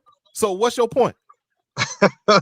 Well, he ain't lying about that. Does that impact both players? That's right. So whoever else what beat the the hell Lakers, is fucking Ghost Town talking it about? wasn't KD and your Suns. It was somebody else that did the damage because it sure wasn't him. How in the hell does that He's impact not lying. both players? He's using head-to-head matchup, Tony C, to fucking quantify the fucking season up to this point. Which player is more impactful? He's not talking about the other fucking 40 games, right? He's focused on the 4 games where Kevin Durant. Hey, Mars, but respectfully, Mr. Mars, that's all we got. So that's what we're gonna stand on. We stand on business with that, baby. That's what we gotta do. So you agree with him then? Well, I don't agree. I give you credit to losing to me. Why would I give you credit for losing to me? I'm gonna give it to KD by a smidge, just because they got more wins. You know, they record a little bit better than ours. I'm gonna give it to them by a smidge, not by that much. They have a bad week. Ghost. They have a bad week. We hop in front of their ass, then we good to go. Hey, Tony C, when you use the word impactful, you have to factor in the season and wins. Yeah, you gotta factor in wins. How can a guy who has lost his last 9 out of 13 fucking games be more impactful than Kevin Durant, whose team is 4 games over 500? He got us on that, Ghost. He got us on that. Let me go see what that losing streak looked like for the Suns when they was on their losing streak. Let me go. But they still got a better record than us, though. Right, they still got a better record than us. Crazy, yeah, that's because they could have played suckers, and they had more suckers on their schedule than we did. Either way, they beat them. Well, they just played you. You got to beat the tomato cans to get your weight up. Go. They got a lot of pasta on their schedule. We probably ain't had none of this. So let me go look at their schedule, right? But I don't really have to look at their schedule. I take that. Man, the fact of the matter is LeBron James been whooping their ass. So until they can beat the Lakers, I really don't care. You ain't lying about that now. Two things can't be true. Let us match up in the playoffs and see what happens. That's all I want. No, I don't want. Y'all lost. All 3 of them healthy. All 3 of them healthy. Ghost. No. Well, we wouldn't healthy. The last time, because I'm gonna tell you something right now. I saw Cam play healthy. Last time you saw Devin Booker in the postseason, he was you ain't see all the. You saw. You also saw Austin Reeves play. Last time when Cam was healthy, his knee wasn't hurting. He was slapping Booker all across the head. The last time we saw the Phoenix Suns, he had Booker so damn scared he didn't know what to do. Devin Booker dropped 30 points in the first half and sent LeBron That did happen. When his knee was hurt. He did that when Cam. No, he talking about the playoffs. He talking about that playoff series. But Ghost, explain why you think so you think Paul George and Kawhi are better than KD? No, I ain't say that. Kawhi ain't playing better than KD, bro. Okay. He's not playing that good. Paul George lighting it up. I watched him last night. That boy he rolled. So Paul George the best player on the Clippers? Oh yeah. Yeah. You say ain't coming here and dispute. He might not be the best, but goddamn it, he playing the best. When you say that, he's playing the best. So no. Is Paul George the best player on the Clippers? He's playing the best. No, I'm saying is he the best player on the Clippers? Yeah. When the money on the wood. Okay. No, I can't give it to him. If the money on the wood. Mookie, do I think he's better than No, Kawhi? I'm saying. No, I'm saying. he's playing better than Kawhi. Is he the best Yeah, player he on the definitely Clippers? playing better. No. I think Kawhi is the best player on the Clippers. But I'm telling you, PG is playing better than Kawhi. He's playing better than LeBron. PG He's is better playing than better Kawhi. than KD PG right now. He's PG is playing better than all of them. PG is better. For them to get to the Western Conference Finals or NBA Finals, Kawhi has to be their best player, in my opinion. No. Kawhi got to pick his game up. Kawhi got to pick his game up. It got to be both, though, Tony. He can't just if Kawhi pick it up and Paul George. There you go. They both need to be playing 1A, They both got to 1B. play well. Right. Kawhi's not being aggressive. Every time he in the post, he's not quick to react to the being double passive. team. Yeah, he being passive in the post. I don't know what's going on with dude. He playing hell of a defense though. I ain't gonna lie, bro. I ain't gonna lie, bro. I don't know why they just keep on double team this nigga, bro. Like triple team this nigga, bro. Like because if he get rolling, who they double teaming? They double teaming fucking Kawhi. Oh, okay. I know why. Because if he get it rolling, you really ain't gonna fuck with him. Because it's easier to play them other two individually. Right. They're a lot easier to guard individually than Kawhi. So I'm doubling Kawhi. Yeah, that's good basketball. Because you'll force Paul George them in the bad but shots. Hold on, but Ghost, you playing up when you double Kawhi, it's harder to guard the match. Man, that don't look, bro. Do you understand? You playing off a closeout, bro. Than Kawhi. Take the ball out of Kawhi's hand. If you lose to Paul George, you lose to what the other little boy named Fat one. James Harden, if you lose to them, okay, so be it. But you don't let them go through they shit, and they shit is going through Kawhi.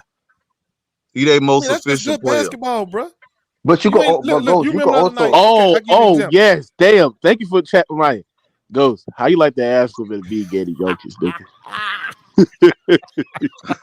Well, I was loving it. I was loving it. Damn, bro. Wait till you say it, man. He all right? Belt the ass, bro. I was so mad at Nurkic for, what's his name? The coach. Joker. No. The coach. Nick Nurse. I was so mad at him for a while. I was like, bro, if you don't get Embiid on this motherfucker sooner or later, man, when he put him on that, actually it was the other way around. They the one put Joker on Embiid. Man, I wanted that shit a long time ago though. Cause boy, no, they were putting Eric Gordon on the beat. Yeah, I know, but he got in foul trouble. When he got in that foul trouble, actually he fouled out. Bro. Yeah, once he got in foul trouble, yeah. If y'all watch that game, Eric Gordon fouled out. Ron, yeah, he did. He fouled out, but that's cool. But I was waiting for that matchup, man. We had to wait 4 quarters, out to the fourth quarter. And once it happened, boy, Embiid went to work on his ass. Barbecue chicken. Went to work on it. But you know what, though, man? I was this is what I didn't like. I knew that if the referees was up to something, bro. That's why those two coaches were smart. I think both of them were smart to try to save their big man to the end by not letting them guard each other. Because, man, them referees looked like they was on some shenanigans last night. They were going to give somebody quick fouls. I don't know who was going to be, Embiid or Joker, but somebody was going to get them fouls. And it was going to mess up that matchup. But we got it at the end. We got it in the fourth quarter. Because we didn't get to see it to the fourth quarter. 3 quarters, they weren't guarding each other. That's when you want to see it, though. That's when you want to see it. When the money on bro, that three day hit on Jokic, bro, and then that Euro step in the transition, bro. Jokic like, what the fuck, bro? Bro, Embiid is, I don't know how many times Embiid got to outplay this nigga for y'all niggas to get his credit. Like, I'm hearing on another platform talking about, Embiid got out rebounded by Jokic. He only got like 7 fucking rebounds to like Jokic 19 and shit like that. So I don't know how significant Embiid outplayed Jokic. I'm like, bro, first of all, Embiid was out. That's what you get when you had that mismatch. When you had that, when they not guarding each other, that's what you're gonna get. You're gonna get something like that because who else can block Joker off, keep him off the glass? Nobody. He too damn big. Can't keep them other dudes. Can't keep him off the glass. So when you got the right matchup, then you saw all them offensive rebounds went out the window. He got one series where I think he shot it, got it right back, and put it up on Embiid because it was a perfect bounce. It hit the back rim or hit the side of the back rim and came right back to him. I'm like, man, that's a freaky ass rebound. So goes. This is the thing about Embiid. Like, we all know Embiid is going to win the MVP. Like, we all know this right now. Last night solidified. He's going to win the MVP, but without any injury. The thing is he going to go out in the second round? Is he going to play that 65 threat smart Mark, you know the new rules say they got to play 65 games. They can't miss. Where he at now? You nobody know? You can check see what it. Yeah, check to see, bro. He didn't miss the handful. I ain't gonna lie, bro. Like, Embiid should be like on some shit where he'll play the first quarter, then after that, low minutes to hawk the whole game, bro. Like, why niggas won't do that shit, bro? Like, why can't niggas like instead of being ruled out, do the opening tip and then come out the game, bro? Like, why people won't do that shit, bro? Why they have to like call out, bro? Somebody play he played call like, out. That's scamming the system, Mookie. That's scamming the system. No, that's bro. They don't got no fucking fine for that shit.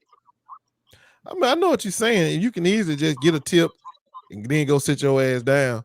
But bro, that's scamming the system, man. They gonna look at you worse for doing bro, that. Rules are made for people to scam it, bro.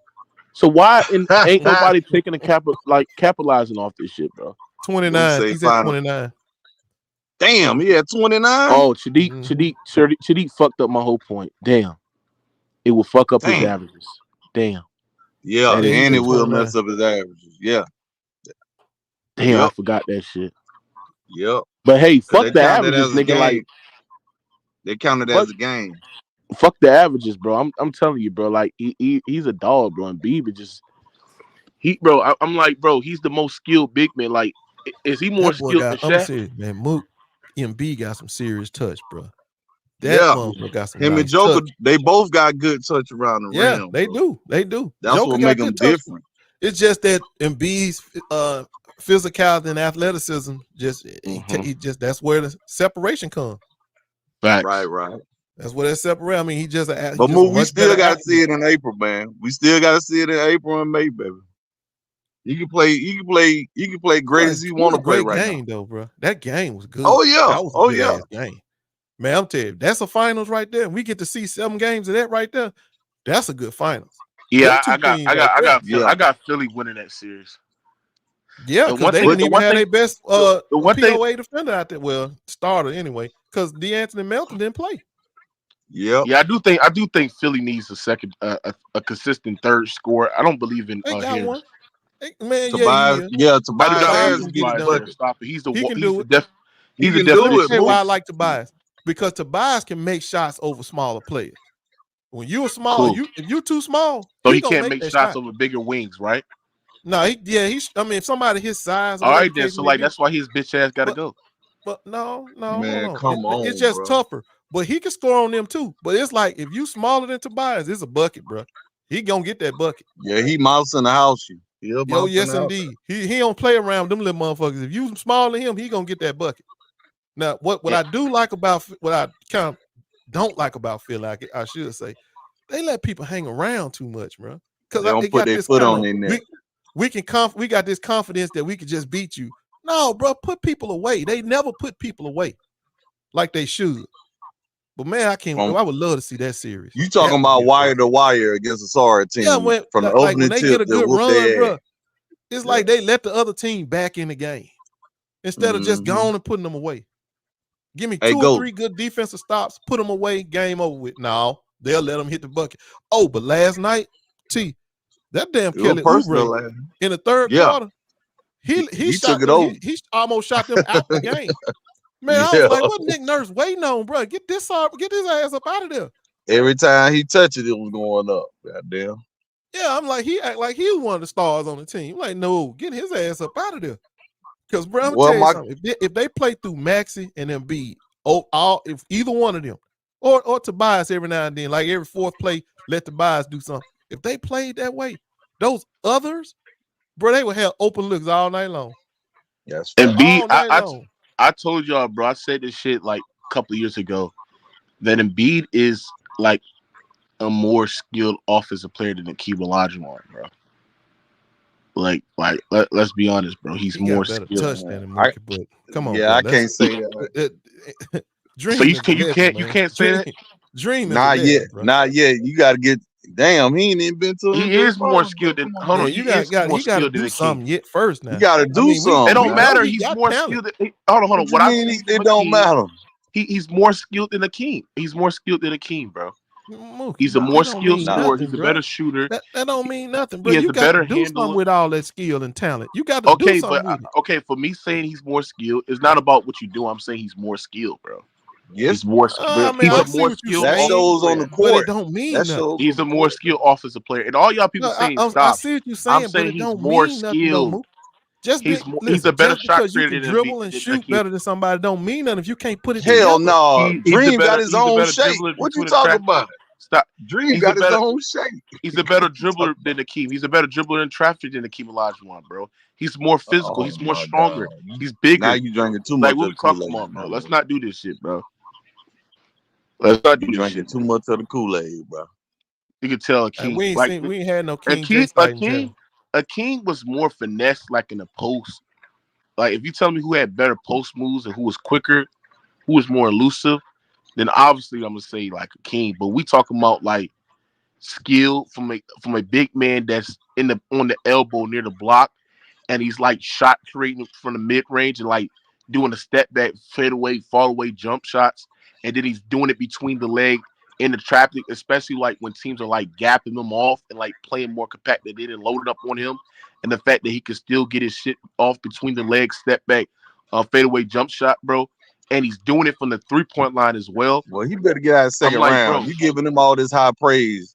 God damn it. You got to get out second round. Like what? Like the thing is that we got a lot of people that that have the nostalgia bias, bro. Like it ain't no nostalgia bias. You got to do something with it, man. Like it is the nostalgia bias because you got to do something. When I put on a King tape and I put on a fucking Joel Embiid tape, by the eye test, Joel Embiid is fucking more skilled. You old dumb motherfuckers, bro, that have the nostalgia bias of the old generation, bro. Like, bro, you nigga got outplayed by Trey Young and come on, Moot. Don't make me do this, man. Come on, man. Jimmy Butler, you elevating him too far, too fast. Right. I say he's a more talented, skilled offensive player, bro. He got better. I'll give you something. He got better touch than Hakeem. Yeah, he do. He got better touch. He ain't has better on the block. He's not better on the block. Damn ain't better on the block. He's not better on the block than Hakeem. And that says a lot because as a center, that's where your ass supposed to be playing. I'm gonna be listening, man. I gotta go to practice, y'all. Hold on. You say he's better on the block? Yeah, good luck, bro. Yeah, he's better on the block. Hakeem was better on the block than him. What you mean? Disagree. Are you serious? Look, are you serious? I disagree. Hakeem, let me tell you something. I watched Hakeem Olajuwon. And Tony, I know your ass is there watching too. Hakeem has I watched more. Hakeem Olajuwon destroy David Robinson. And David Robinson was one. At that time, I thought he was the best center in the league. Hold on. Joel Embiid. Hold on. Joel Embiid has more skill set, more tools in his arsenal, especially on the block. On the block, he has the reverse pivot, step back jump shot. He also has the back to the basket, side step, step back jump shot as well, the fadeaway jump shot. And Embiid is basically like a wing. Like he's like a wing masquerade as a fucking center. Like, what the fuck are we doing? Like, he could play on the top of the perimeter. He can take bigs off the dribble. He has a great handle out on perimeter as well, bro, between the legs. Like, all y'all in here. Okay, like, what you're saying is true. Guess what though? It don't mean nothing against Hakeem because, like I told you, he can't do that shit against David Robinson and Hakeem. He can, all that stuff he doing. It wouldn't work on them. Yes, he could. It make it work on people like Joker and them other little people. But we're talking about the elites of the elites. You just moved him off, man. What the fuck are you just talking moved this about? Man into one of the top 3 centers of all time, bro. If you telling me he's better than Hakeem, I think Joel Embiid is the most skilled center of all time. Okay, offensive center of all time. Okay, offensive give him center that. I give him. He got skills. Yeah, he ain't better than Hakeem though. I didn't say he's better as a basketball player than Hakeem. No. If you want to just say he got a better touch than Hakeem, I'll give you that. I'll let you have. No, he's a more skilled offensive player. But I'll tell you what that skill mean of going against somebody like Hakeem and David Robinson. Like, let's be honest. Let's not lie about Hakeem Olajuwon. Like, bro, Hakeem Olajuwon was a fucking black hole on the offensive end, bro. Like, he was a fucking black hole. Like, teams used to get on Hakeem, and his teammates and his players used to get on Hakeem because he wouldn't pass, he wouldn't play make as well, bro. He was a whiny little bitch. Not only that, ladies and gentlemen, bro, he whined his fucking way off so many times as well, bro. He literally was the original of the guy like LeBron James, bro. He was. I mean, bro. but that's what. Hold on. But my point to you is, I understand what you're saying about his touch and hit all that around the basket. He couldn't get that shit off against Hakeem or David Robinson though. If he's more skilled, then how could he get his shit off? Hold on. If you think Embiid is if he's more athletic, skilled, they on another level, if he was more skilled, then how could he get his shit off, bro? Man, this man ain't get what? Man, let me tell you something. First of all, Embiid is good, but offensively, let me see. I'll say he can shoot the ball better than David Robinson, but he can't tack the basket better than David Robinson. Yeah. He's not a better athlete than David Robinson. No, he can't. Not even close. Not even close. David Robinson dunking on anything and everything. He dunking on anything and everything except guess who? Hakeem Olajuwon. Nah. Hey, Ghost. Listen. Hey, Ghost. If I jack your whole style, am I actually better than you, bro? No. If I copy all your moves, am I better than you? All right, then, bro. I'm gonna give Mookie that. Nigga, he didn't copy off Hakeem because he what do are you have more talking touch about? than Hakeem, but he ain't better than Hakeem. Hakeem was not doing no fucking side step fadeaways from the mid range fall away jump shots, bro. What are you talking about, bro? So one move that he has, He was and not all of a doing no sudden, reverse pivot, going with the left side, and then fall away jump shot to on his left side when like defenders gapping him up and like closing to his airspace, bro. He was not Euro step Hakeem was Euro stepping, but he was not Euro stepping to the degree of Hakeem and Joel Embiid in the transition, bro.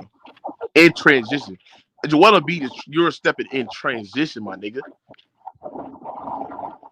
Like, let's be honest, Joel is a more skilled offensive player. No, he's not, because he gotta get the ball at the free throw line and get momentum so he can do his shit. It's the thing. Hold on, Joel Embiid don't have to play on the block. He can play on the elbow, on the perimeter, near the baseline, near the dunker spot. He can play on every area of the court. He would have lasted on the block. He would have lasted on the block. That's why. Yes, he could. He could last on the block. He could play on the block. He's not as tough as Hakeem either. Huh? He's not as tough as Hakeem either. Fine. I mean, I'm not complaining toughness. I'm talking about the way that I'm talking about Embiid's skill. Embiid's skill set is better, bro. I mean, that's why in the playoffs, he folded a little bit and he's always getting hurt because he tries to play like a guard and he's 7'2". Hakeem was Euro stepping. Hakeem was posting up. He was side stepping threes. He was doing all this shit. Like, Embiid has a left hand. Like, nigga, like, what are we doing here, bro? Hakeem was like 6'10", bro. He's not 7'2" like me, bro. Okay, and you prove my point on how Joel Embiid is more skilled, because the fact that he's 7'2" and Euro stepping as a big man in transition, and he's doing side step follow away jump shots on the elbow or on the block, this speaks volume to why he's better. I don't think he is, because again, if you watch another guy's game and you take something from another guy, and then you're talking about Embiid's ability to initiate, to create offenses, the ability to like set so much screens on the pick and roll, set so much space on the pick and roll, and it's generating open looks for Max and giving him enough optimal space as well to score. And Hakeem will do the same shit today, and he'll be a better player. Huh? And Hakeem, bro, if Hakeem play today, he'll be the best player in the league, man. That's a hypothetical. I don't know that. Nah, okay, cool. So name a defender that's better than him in the league. Huh? Name a defender that's in his stratosphere in the league today. Anthony Davis. Stop it, nigga. Stop it, nigga. Stop it. Stop it, bro. Stop it, bro. Did you just say Anthony Davis on Hakeem Olajuwon level? It, nigga. Who could guard the perimeter? Let me ask you something, Ghost. Who could guard the perimeter better? Probably Hakeem can guard it too. All right. Who can guard pick and rolls better? Hakeem. No, he cannot. Now you're a liar. You're a liar. You're a liar. You're a liar. Hakeem cannot guard pick and rolls better. What are you talking about? Anthony Davis is not. They were not running pick and rolls like that. It ain't even. Hold on, Rand. This is why you were capping. See, this is the definition of nostalgia bias. This is the definition of the nostalgia bias. Look It's at Kenny definitely Smith. the solid Look at bias, bro. Kenny Smith literally used to say he used to hit on fucking screens and get back to his man. So what does that mean? He can go your man and his man at the No, same he's time. not What are guarding, you bro. talking about? Anthony Davis, hold on, bro. First of all, I'm gonna listen to Hakeem you. I'm gonna Olajuwon, get hold on, better. Hakeem I'm gonna listen to Olajuwon. you and get Hold on, Ran. First of all, Stop it, man. Hakeem Olajuwon Stop was it. not playing in the era where they were literally like doing pick and rolls routinely. They were the offensive schemes back then is not nowhere complex and not more advanced than what the offensive schemes is today, bro. He's a better athlete than Anthony He's a better Davis, ladies and athlete. gentlemen, right, He's a better is the athlete. He's a backline better help. He's athlete. the roamer. He's the literally like one of the few players in NBA history who can guard the pick and roll ball handler and the pick and roll man while Who's the being an better elite athlete? level rim protector, while Who's the switching better out on the athlete? perimeter and guard at an elite level. Like, what we Who's talking the about better here, bro? athlete? Stop Who's this the better nonsense, athlete? bro. Who's the better athlete? Who's the better defender in this Who's era? the better athlete? Nigga? I'm asking you, who's the better athlete? Okay, did you just tell? I want to make sure I heard you right. You was telling me that AD is a better defender than Hakeem Olajuwon? All time, no, but I'm saying in this era he would be a better defender. Stop it, bro. Well, that don't make no sense.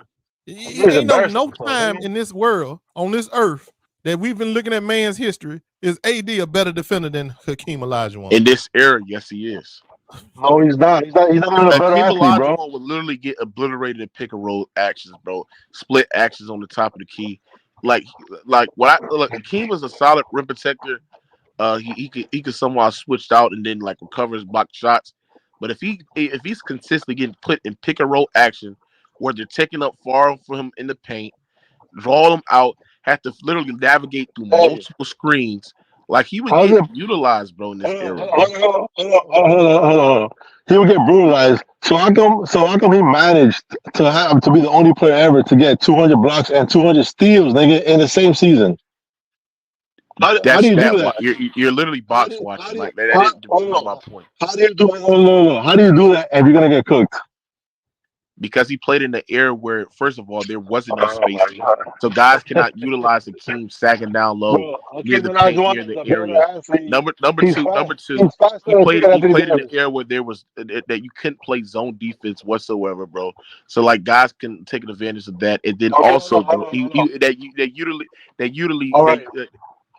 go ahead. All right, look. So the better athlete, the quicker athlete is not gonna do well in this era.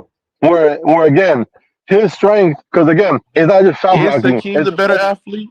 Yes, he is. He's faster and he's quicker than Anthony Davis. Yeah, he is. Yeah, he is. Yeah, and another thing too. Listen, you look. I know you done lost your mind on this one. You just want to praise this new era, but bro, when it comes to AD and this particular topic, you praise the era. Hold on. Let me get my see Ghost Town. I'm gonna get my whip and give you 100 lashes right now, bro. This man sitting up here telling me AD is on a Hakeem Olajuwon level. I'm gonna get my whip. Hold on. It goes. I'm gonna get my whip and give you 100 lashes because you sit there and said, hold on. You said you sat there and said, Ghost Town, that this era is better. This era is the most. Man, we ain't talking about we're talking about this specific topic about him playing defense. You trying to tell me that AD?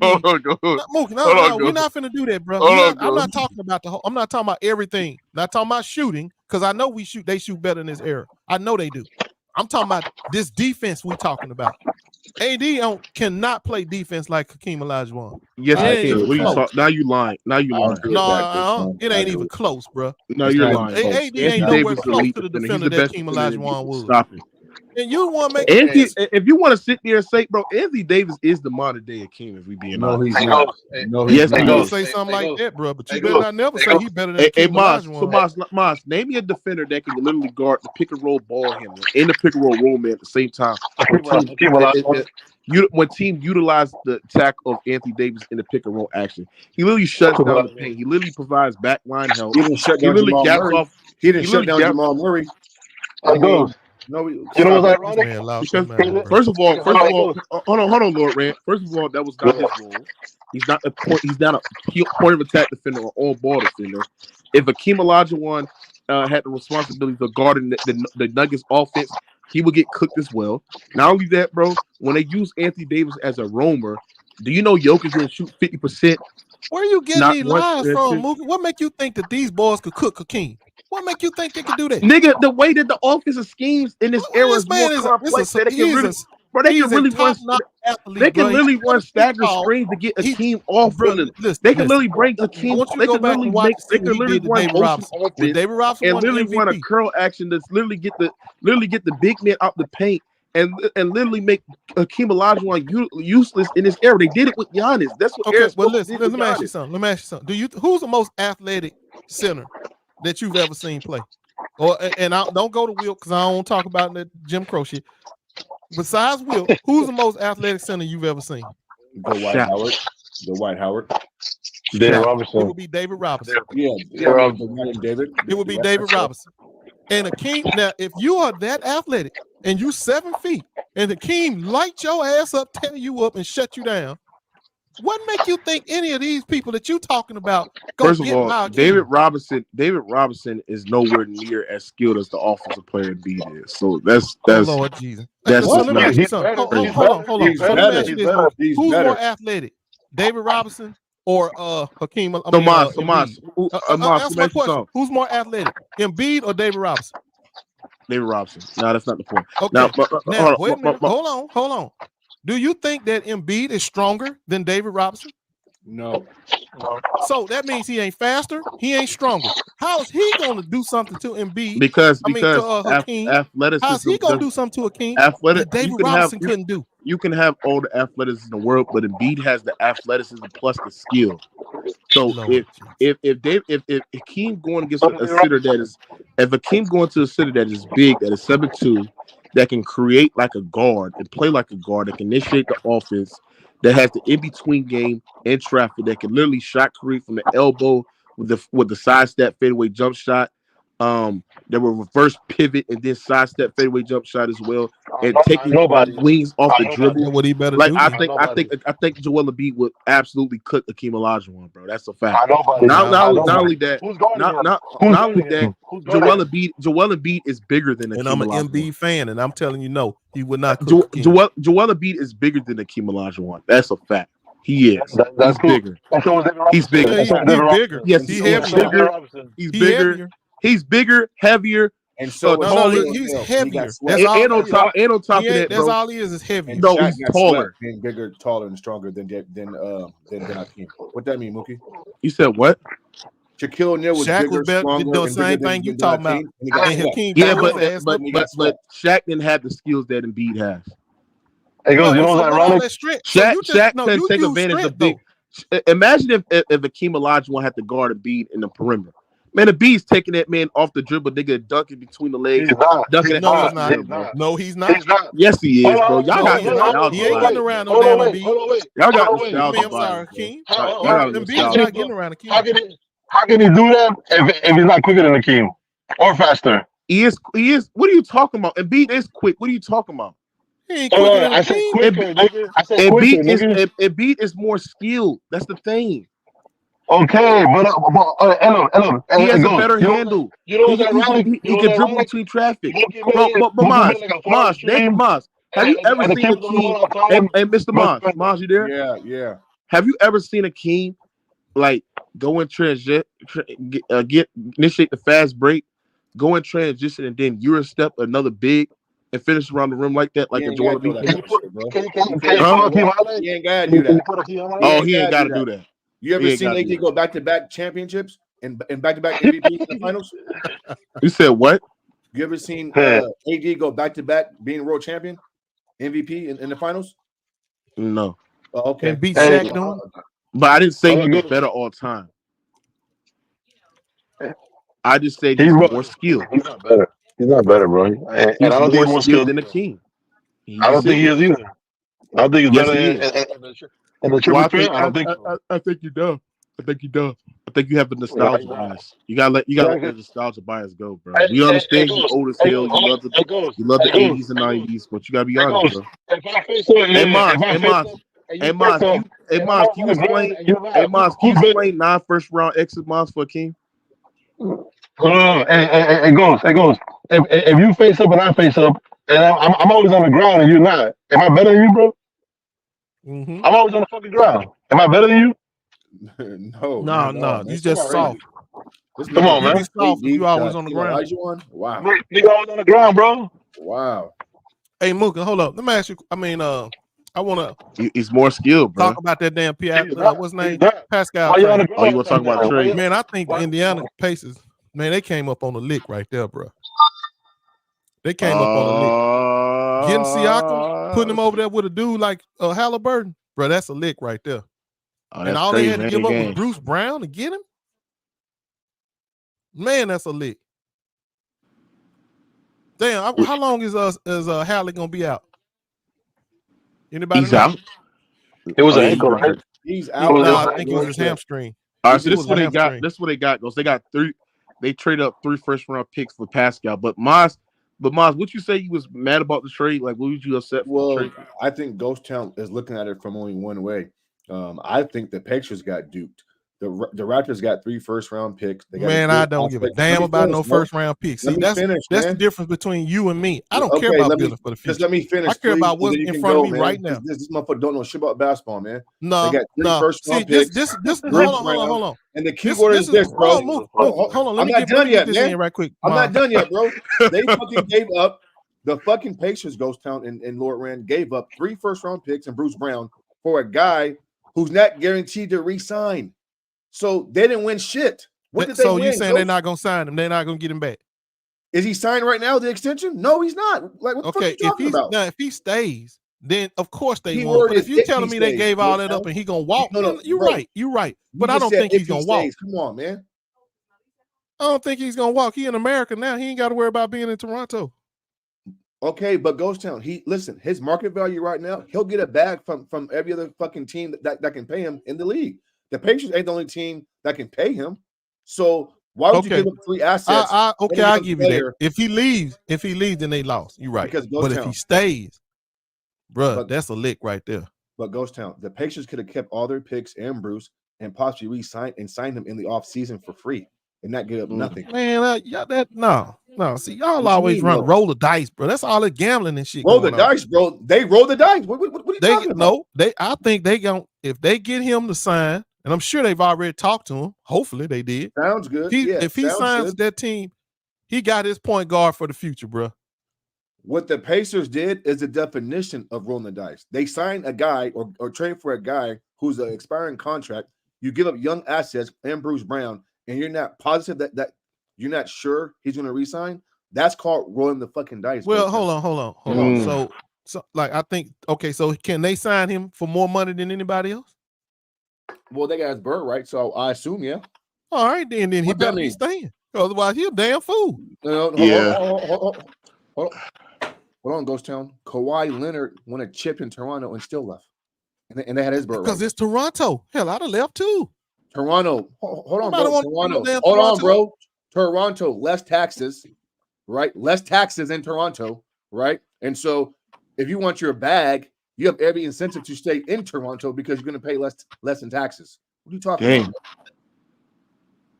Kawhi still left. I ain't gonna lie, you can cook a little bit. Kawhi still left. Hold on, my bad. I'm back. Sorry. What you say about that money now?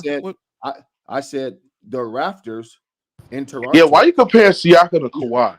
No. I'm comparing guys signing a deal after their expiring contract. That's what I'm comparing to. And goes on Toronto, you pay less in taxes compared to paying in the How States. much you pay in taxes, Mars? Man, I don't give a damn about no taxes. Bro, so if I got all that money he finna have, I don't. So why you brought it up when you don't know how much they pay in taxes? It's more. It's less than the United States, though, Mookie. That we do know. Ma, bro, I don't care about no little change. You talking about paying taxes in Toronto, bro? I don't want to be in Toronto. Hold on, yeah, hey, Lord Rand. Lord Rand. When players sign deals, right, bro? Don't they say Texas, Florida, and Washington are good spots because of no taxes? They say that. Yeah. Well, like that, I ain't never heard them say Toronto. I ain't never heard nobody say send me to Toronto so I can get all that tax break. Man, nobody want to be in Toronto, man. Listen, the Pacers gave up some shit for a guy who they're not sure that they can resign, bro. I don't care how Man, you listen. I don't care how you explain Hey, it. Mustard, what up, Right? Mustard? You can sign him for more money than anybody else. Damn. I know he ain't no retard, so he gonna take that money. Hey, Mustard, what you got? Go ahead. Hey, Mustard, what you got on the trade, man? Salute, bro. The Siakam deal, right? Yeah. I think it's a good deal for both teams. I don't really like how much they gave up for Siakam, but it's all good. He's a good player. He's gonna fit well with Hallie. I assume they think they're gonna re-sign him, so that's that. Only problem is we seen what happened with Harden and Daryl Morey. When you have these little under the table, hey, we gonna re-sign you, bro. Just come over here type things. It can go bad. So they running the risk there, but it's still good. The picks, they're not worth that much, and the Raptors, they got assets. They're probably gonna trade Bruce Brown. So I like the trade for both teams. Do you agree with Maz when he sat there and said that they should have waited until like the off season to pick up Pascal Siakam instead of giving 3 first-round picks? I mean, I think that's easier said than done because another team could have just traded for him. So like I get why they pulled that trigger. My only thing with the Pacers is like offense is just not what they needed. They didn't need offense. They need defense right now with that team. That team's defense is horrible. And Siakam's a solid defender, but like, he's not moving the needle. Their ceiling to me was the same yesterday that it is today. And like I'm talking like at most second round exit. But he does help the team. He's another stepping block or stepping stone. Another thing also, I don't think Siakam, because he made an All-NBA last year and they have his bird rights now. If they give this man a supermax contract, they are stupid. They are foolish. Siakam is not worth a supermax contract. He can get a max, like a normal max, but a supermax, because Siakam wants a big payday. That's why the Kings didn't want to trade for him, because he said, I want a max. And the Kings like, yeah, there's no way we're doing that. So if you're the Pacers, you got a lot of decisions to make with him. So they obviously hold on. You telling me You telling me he does not move the needle offensively for the Pacers? No, I don't think he moves. Not offensively. They're better offensively with him. I'm saying he doesn't move the needle. Like they're not a contender to me because they got Siakam. No, I understand that, but I do think that they would be better with Siakam offensively because they don't. They're better, but they were already the best offensive team in the league. You feel me? Like they didn't. Offense is not what they were the fastest team in the league. They were the highest pace team. Come on, Musk, you tripping already, man. No, like statistically, they are even if you think that, they are still one of the best offensive teams in the league, bro. It's what NBA.com tells us. You can be the fastest team and still be the best offense. That doesn't change anything. Even in the half court, they're still one of the better offenses in the league. Yeah, I do think they're a good half-court offensive team, but when you look they're at a great half-court offensive team. They're a great. I think you overdoing it with the great because like you can't name another secondary creator that is a great creator out on the perimeter that they have, bro. That doesn't make you not a great offensive team in a half court. I'm not saying it doesn't make you a great offensive team. I'm saying that like in a postseason setting, you would need a secondary creator to take the advantage of Halliburton advantages that he creates. And that's why I say, even in the postseason, right? I still think those are going to be issues with or without Siakam because Hallie is the hub of the team. And I think the real issue, though, is they can't guard nobody. They can't guard anybody. That's a bigger issue than, oh man, let's double down and get more offense. And though Siakam's a solid defender, he's not a needle mover defensively. He's not somebody that's gonna come onto a team and change life. I don't know if that's my mic or not, but yeah, that's Laura Rand. He's not gonna come onto a team and change life for them offensively. Like if because there's still some, I don't know what other moves they can make. Because like I said, they gave up a couple picks. If they can get their hands on like a Caruso or a I'm trying to think, and if somebody else out there like some defender, Marcus Smart is also. I would like Marcus Smart in Indiana. That'd be a solid pick for them. Mars, why you say that, man? Marcus Smart would be good. Smart is one of the most dumbest players in the league, bro. I mean, stop it, man. He ain't got to be smart with Halliburton. What are you talking? Marcus Smart is a good player. Yeah, Marcus Smart. Yeah, Marcus Smart is a fucking idiot on the basketball court, bro. He is not a high IQ basketball player on defense or offense. He's just not. That is a lie. I don't know why you're lying. Say that, You can say that, but listen, that is a straight up lie.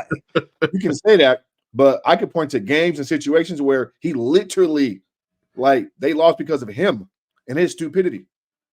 Time out. So I'm assuming you're talking about his time in Boston, correct? Yeah. Marcus Smart buddy. is not. Nobody here has called Marcus Smart a star. All I said is that they could trade for Marcus Smart. No, I said Marcus Smart. They should trade. That could be a good trade for them because he's still one of the best defensive guards in the league. No, he's not. He can't guard you. The fuck? See, that is a lie. Like, why would I listen to that? That's a lie. He can't guard you. Hey, Omo, are you a Pacer fan? No, I'm not a Pacers fan.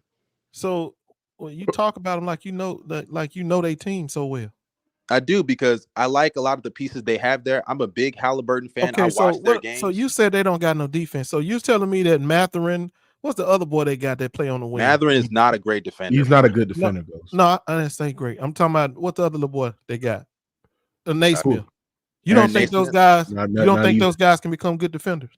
I'm not even saying they can't become good defenders. My thing is they're not needle movers. They're not guys that are making a huge impact on the team defensively. And then on top of that, Miles Turner has regressed as the rim protector over the last couple of years. And then Hallie is horrible. Hallie is one of the worst. I love Hallie. He's a great offensive player, but he actually doesn't get enough critique for how bad of a defender he is. He is a liability on that side of the ball. So now you got Pascal on this team. These guys, they don't have to worry about scoring as much, even though they can still score the ball. They can dedicate a lot more energy to the defense side of the ball. I'm not saying they're no championship contending team, but if you look at these stats tremendously positive advanced metrics, bro, Pascal Siakam will help the Indiana Pacers offense or make it even much better.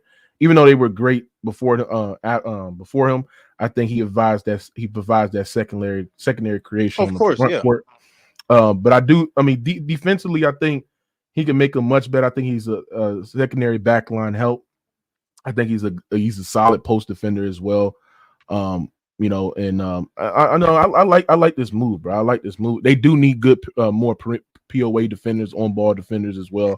Need some they need something like that before we talk about how good the Pacers are. I do think though they can upset showing that stat for it because that's some dude in a lab on a Saturday night who just penciled that shit. Come in, stop showing that stat, Mookie. Come on, bro. I'm just giving you the because you crazy. Bro. Men lie, women lie, hoes lie, but the advanced hoes do lie. I agree with that part. Yeah, but the advanced metrics don't lie, baby. You know what it is, man. Yeah, a hoe would say, "I'm going with my girlfriend's out tonight," then she at my house doing something. That shit crazy. But yeah, like I sat there and said, man, I like this move. Do you think that the Toronto Raptors won this trade? Of course they did. Yeah, they won the trade. Because a guy who has an expiring contract, he's off their roster, and now they can start. So much you think they won the trade? That motherfucker might draft. They may draft Bennett. What that little fat boy they used to have in Cleveland? What was his name? Anthony Bennett. Man, you never know what a first round draft pick can be. They may draft another Anthony Bennett. And guess what? Look, a bird in the hand worth more than three in a bush. So you think they won the trade Raptors? Yes, because the Pacers may lose Siakam in free agency. So not only because that man ain't going nowhere. If he talking about giving up money, it's not even just that. You keep saying that he might leave. Yeah, it is possible that he could leave, but also here's my thing with the Raptors. I do think this is a decent return. At the end of the day, 3 first is a lot for Siakam, especially half a year. They literally traded half a year of Siakam for 3 first, and they can move Bruce Brown. A lot of teams would want Bruce Brown. If I'm a contending team or if I'm like a middle of the pack team, I need some role players. I would love to get Bruce Brown on my team. He plays really well, really well next to creators. That's why he was really good with Jokic, really good with who's the other guy? With Hallie this year. But my thing with the Raptors is why were these moves not done last year or 2 years ago? Why did they wait so long to do this? Don't get me wrong, they got solid returns. I like Emmanuel Quickly. I think he's gonna be a really solid lead guard for them. I'm not really an RJ Barrett fan. I don't really think he's that good, but there's something there, I guess, whatever. And I like some of the guys they got, but this is a move. These are moves they should have made. They were already in purgatory as soon as they lost in the first round to the Sixers 2 years ago. that should have been like the bell moment of like, look, what's the max for us? A first round exit? Well, they kept Van Vliet too long, so that's another. Yeah, they reason. held on to Van Vliet too long. They lost him for nothing. Now they got all these guys like Gary Trent, who his value has diminished. You know, OG Anunoby. I think OG Anunoby's value, it would have been much higher last year. Ghost Town told me. So wasn't he injured last year? Mustard. Ghost or Town not last year, but 2 years ago. I mean, like when they lost to the Sixers. Ghost Town told me that OG Anunoby is a good offensive threat. Would you agree with that? A good offensive threat. Man, you ain't said no shit. What is he a threat to do? You just be making up stuff. But listen, I still don't think y'all right about that Toronto Raptors trade. To push back on what you said, bro. Mustard. I don't really care about no picks. You know who Mustard is? Reason why I don't care about them. Because I told you half these teams ain't gonna not gonna pick right. We're gonna blow them and mess them up anyway. But in this case, why you don't take Mustard serious? I just don't respect his basketball acumen, bro. I just don't. But oh wow, what I do? He kind of agreed with you though, man. No, I mean, yeah. But you don't respect what he's saying, but he's agreeing with you. No, hold on. What did I say? He agreeing with you, but he don't make no sense. No, I want to know what he thinks. Like, why? I'm about to tell you, bro. What's up, bro? I was when he playing around, man. You good, bro? You cool? Don't worry about it. I was joking. Oh my nugget ass smoke. This nigga here, bro. Hey, actually, he didn't realize he was agreeing with him. Hey, no, we agree on the Pacer stuff, but I mean, I'm just being funny, bro. You good, man? Go ahead. This nigga here, bro. I don't even know. Someone was talking though. What you said, Mustard? No, I just don't understand why y'all valuing some third picks. I mean, 3 picks that don't really mean nothing. I mean, these are still. How do you know that, Ghost Town? Yeah, how you know they do mean something? But I do know what Siakam can do. But I know them picks ain't shit. It's not even just about the picks. Like you could still package some of those picks to get other players too. Exactly. Ain't nobody coming to Toronto. Who go? It's not coming. You can trade. You can take what you do. You can take all 3. Who's going to Indiana? Somebody else. Yo, Ghost. Who's going to Indiana though? Let me ask you this. Let me say this then. You can take all 3 of them picks, Bruce Brown, and throw somebody else in there.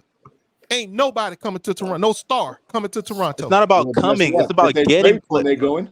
If they already hold up. They already have Scotty Barnes. I don't think Scotty Barnes is. And how did he get there? Hold up. They drafted him, but they drafted him. So my point to you is, what did you prove right there? That you didn't prove anything. Hold on. This is my point. This is my point. Yeah, but goes Indiana. He's yapping right now. Y'all like, what are you talking about? Ain't nobody coming to Toronto. So no one's going to Indiana. No big stars going to Indiana. So what are you talking about? Hold on, Drew, bro. Hold on. Unless you're gonna find another Scotty Barnes in the draft, them picks don't mean anything. So yes, that's just not. No, the saying the picks don't matter is crazy. That's crazy. Yeah, Why you saying the picks don't matter? You saying that because man, who the picks coming out they gonna pick? Who they gonna pick? Bro, you don't even know the draft class, nigga. Who they gonna get? Like you saying this like this? Who they gonna you don't even know the draft class. Can you even name one player in the draft? You tell me. So hold on. What you said, Mustard? Go ahead. Can he even name like 2-3 players in this next draft? No, as a matter of fact, Mookie, let me clear this up. What draft picks? We've seen so many good players be late first round picks. Especially with Toronto. Toronto has a history. Hold on. Toronto has a history of developing Toronto has a history of developing even undrafted players. Man, I don't hear that shit. What Van Vliet, Siakam. OG was not. OG was. I don't think OG was drafted. OG was drafted. Like, come on, man. Like, what are we doing here? You're just saying stuff. What you're just saying stuff. And that's what they have to do because they are Toronto. They have a formula to do. And on top of that, they already have their own first round picks. Nigga, so they're going to be drafting multiple young guys. You're literally just yapping. What year are these picks? All 3 picks. What year? Two picks are from 2024, this next draft. So they're going to have 3 first-round picks in this next draft. And they got 2026 first-round pick from Indiana. Those are good picks, bro. And they can still move the picks. And they can move. They can move them. Hold on, Mr. Genius on basketball. Who would you select this year coming up? I don't know, but I'm not shitting on this draft. Oh, you don't know? You on here running your goddamn mouth. I'm not shitting on the draft. But you ain't got a clue as to I'm not shitting on the draft. You are. No, I mean, even then, it's like I think told you, I think them damn Toronto has picks a pretty don't good mean idea nothing. of who they want, though. Picks don't mean nothing. You rolling the dice with them picks because number one, you may not even get who you targeting anyway. He may be off the board. Hey, Mustard, you get He's not cooking because hold up. The problem I have is like you can find the Raptors. Hold up. I don't know what I don't study draft class. Neither do you. But Well, then I'm why not you the running one. your Hold mouth on. about Let them me finish. goddamn Let me picks finish. then? Let me finish. You're the one, not me. You're the one saying that draft pick doesn't mean anything. That means I would assume you have some type of knowledge on what these players in the next draft class are going to be, but you don't. I'm not the one saying I do. You are basically my You know what I saying do know though. So Let me tell you secondly, what I do know. let me finish. Let me tell you what I do know, Omar. Hold on. Let me finish. I heard all that bullshit you were saying. This is what I do know. This You ain't nigga getting no here. goddamn Pascal Siakam out of there. How One do of you them think got Siakam as a late pick? No, He was I'm a late telling you, pick. they ain't about to get one in the 2024 He draft. was a late pick, buddy. So you telling me we got a Pascal in that draft? We don't know. Do you know that? Yeah, I do. Ain't nobody gonna come out as good as him. And it took You ain't nobody coming it took a couple years for Pascal to you gotta just let some niggas yap. That's all you gotta do. You just gotta let and it goes, you realize Pascal had some years to develop, you though. come out from some great picks, You're but you just don't know yapping, buddy. You're yapping now. Hey, fam, what you're accusing Ghost of doing, like he can turn around and do the same thing for you because yes, he don't know who's gonna be in that draft class, but either do you. You don't know if they're gonna pan out. You don't know if they're gonna draft if they're gonna draft one. But if you get a Pascal Siakam, you wouldn't get him. He's an all-star player, bro. I'm saying, what you told Ghost, he can flip that on you because he doesn't know and he doesn't you. Yeah, I don't. But if I'm the Raptors, right, and I'm the Raptors do know. Siakam has half a year left on his deal. Getting 3 first-round picks that you could even move. They don't even have to keep those players. They could trade those. And then plus another player they can also move. They can move it's a them. great deal. That is a solid pickup. I don't understand what's wrong. And then Bruce Brown can be moved. What they gonna move him for? Tell me what they gonna move him for. My nigga, I'm not a genius. Ask them. You got that shit right. You got that part right. You are not a genius. There are other teams. Bro, Goose, what are they gonna get for Bruce Brown? It's Bruce Brown. Bruce Brown's a really good role player, but come on. No, what I'm telling you. No, but if you know Bruce Brown, when you have a player like Bruce Brown, you can move him in a 3-team deal. There are plenty of teams that would take a Bruce Brown. And on top of that, he's also contract filler. And you could package him with Gary Trent. Gary Trent needs to get the fuck out of there. You can move him out of there. There's so many things they could do with the picks and the player that they got. Like to ask me what are they gonna do? Whatever they I can't want. tell you like just ask OKC. They've been stockpiling picks. Come on, bro. Like no one's playing in OKC. Like what are we talking about? Niggas just you're yapping. And for you when you look at the Raptors organization, the Raptors, Jakob Poeltl, Pascal Siakam, Fred VanVleet, these are guys that are either undrafted, late first-round picks that they developed. They developed these dudes. Late round man, pick. I know all that. I'm trying to. slow. You the one talking about these picks are so great. So if they so great, then they should be eyeing somebody in the draft. Ain't nobody in this draft probably gonna are. be no Siakam. And number two, They probably are to the though. point. Bro, my listen, God. I sat there and listened to all that bullshit you was spouting. Number two, ain't nobody in the draft gonna be a Siakam. And the next thing, ain't nobody gonna come to Toronto. So you ain't How great do you flipping think these Siakam picks. is? You're not gonna flip these picks for no star. Bro, Siakam's better. Siakam's barely better than Julius Randle. What are we talking about? When you trade, you keep saying nobody wants to go to Toronto. When you trade for a player, you're not signing them in free agency, buddy. You're trading for that said player. They don't have control over that unless they have a no trade clause, which is very unlikely. You don't see that very often. Okay, I'm hearing you because you're not hearing what I'm saying. No, I when heard the what last you're time saying. a player You're wrong. signed with the Toronto Raptors and stayed You're there? wrong. When? You're saying last time a player signed with Toronto and stayed? And Mustard, somebody said Mustard can't name a single NBA trade in 25 years where a team that got the best player in a trade didn't win the finals. Didn't win the finals. Yeah, that's what he said. You can get the best player and not win the. What I'm confused. No, he said you can't name a NBA trade in 25 years where a team that got the best player in a trade that didn't win the finals. I can. You say you can? Yeah, didn't the Clippers literally trade for Paul George? They haven't gone to the finals. The Nets, they traded for James Harden. They go to the finals. The Celtics with Kyrie Irving. Yeah, the Celtics traded for Kyrie. They didn't go to the finals. Yeah, I mean, come on. Who put that in the chat? Who said that? Yeah, but you ain't got to go that far. But you can say this though: the team that they went to that got the best trade always had a better team. They always had the better. But that doesn't mean they always won the trade. Well, in this case right did here, did the Nets win the James Harden trade? I mean, the Cavs were better than Toronto. The ain't winning nothing, bro.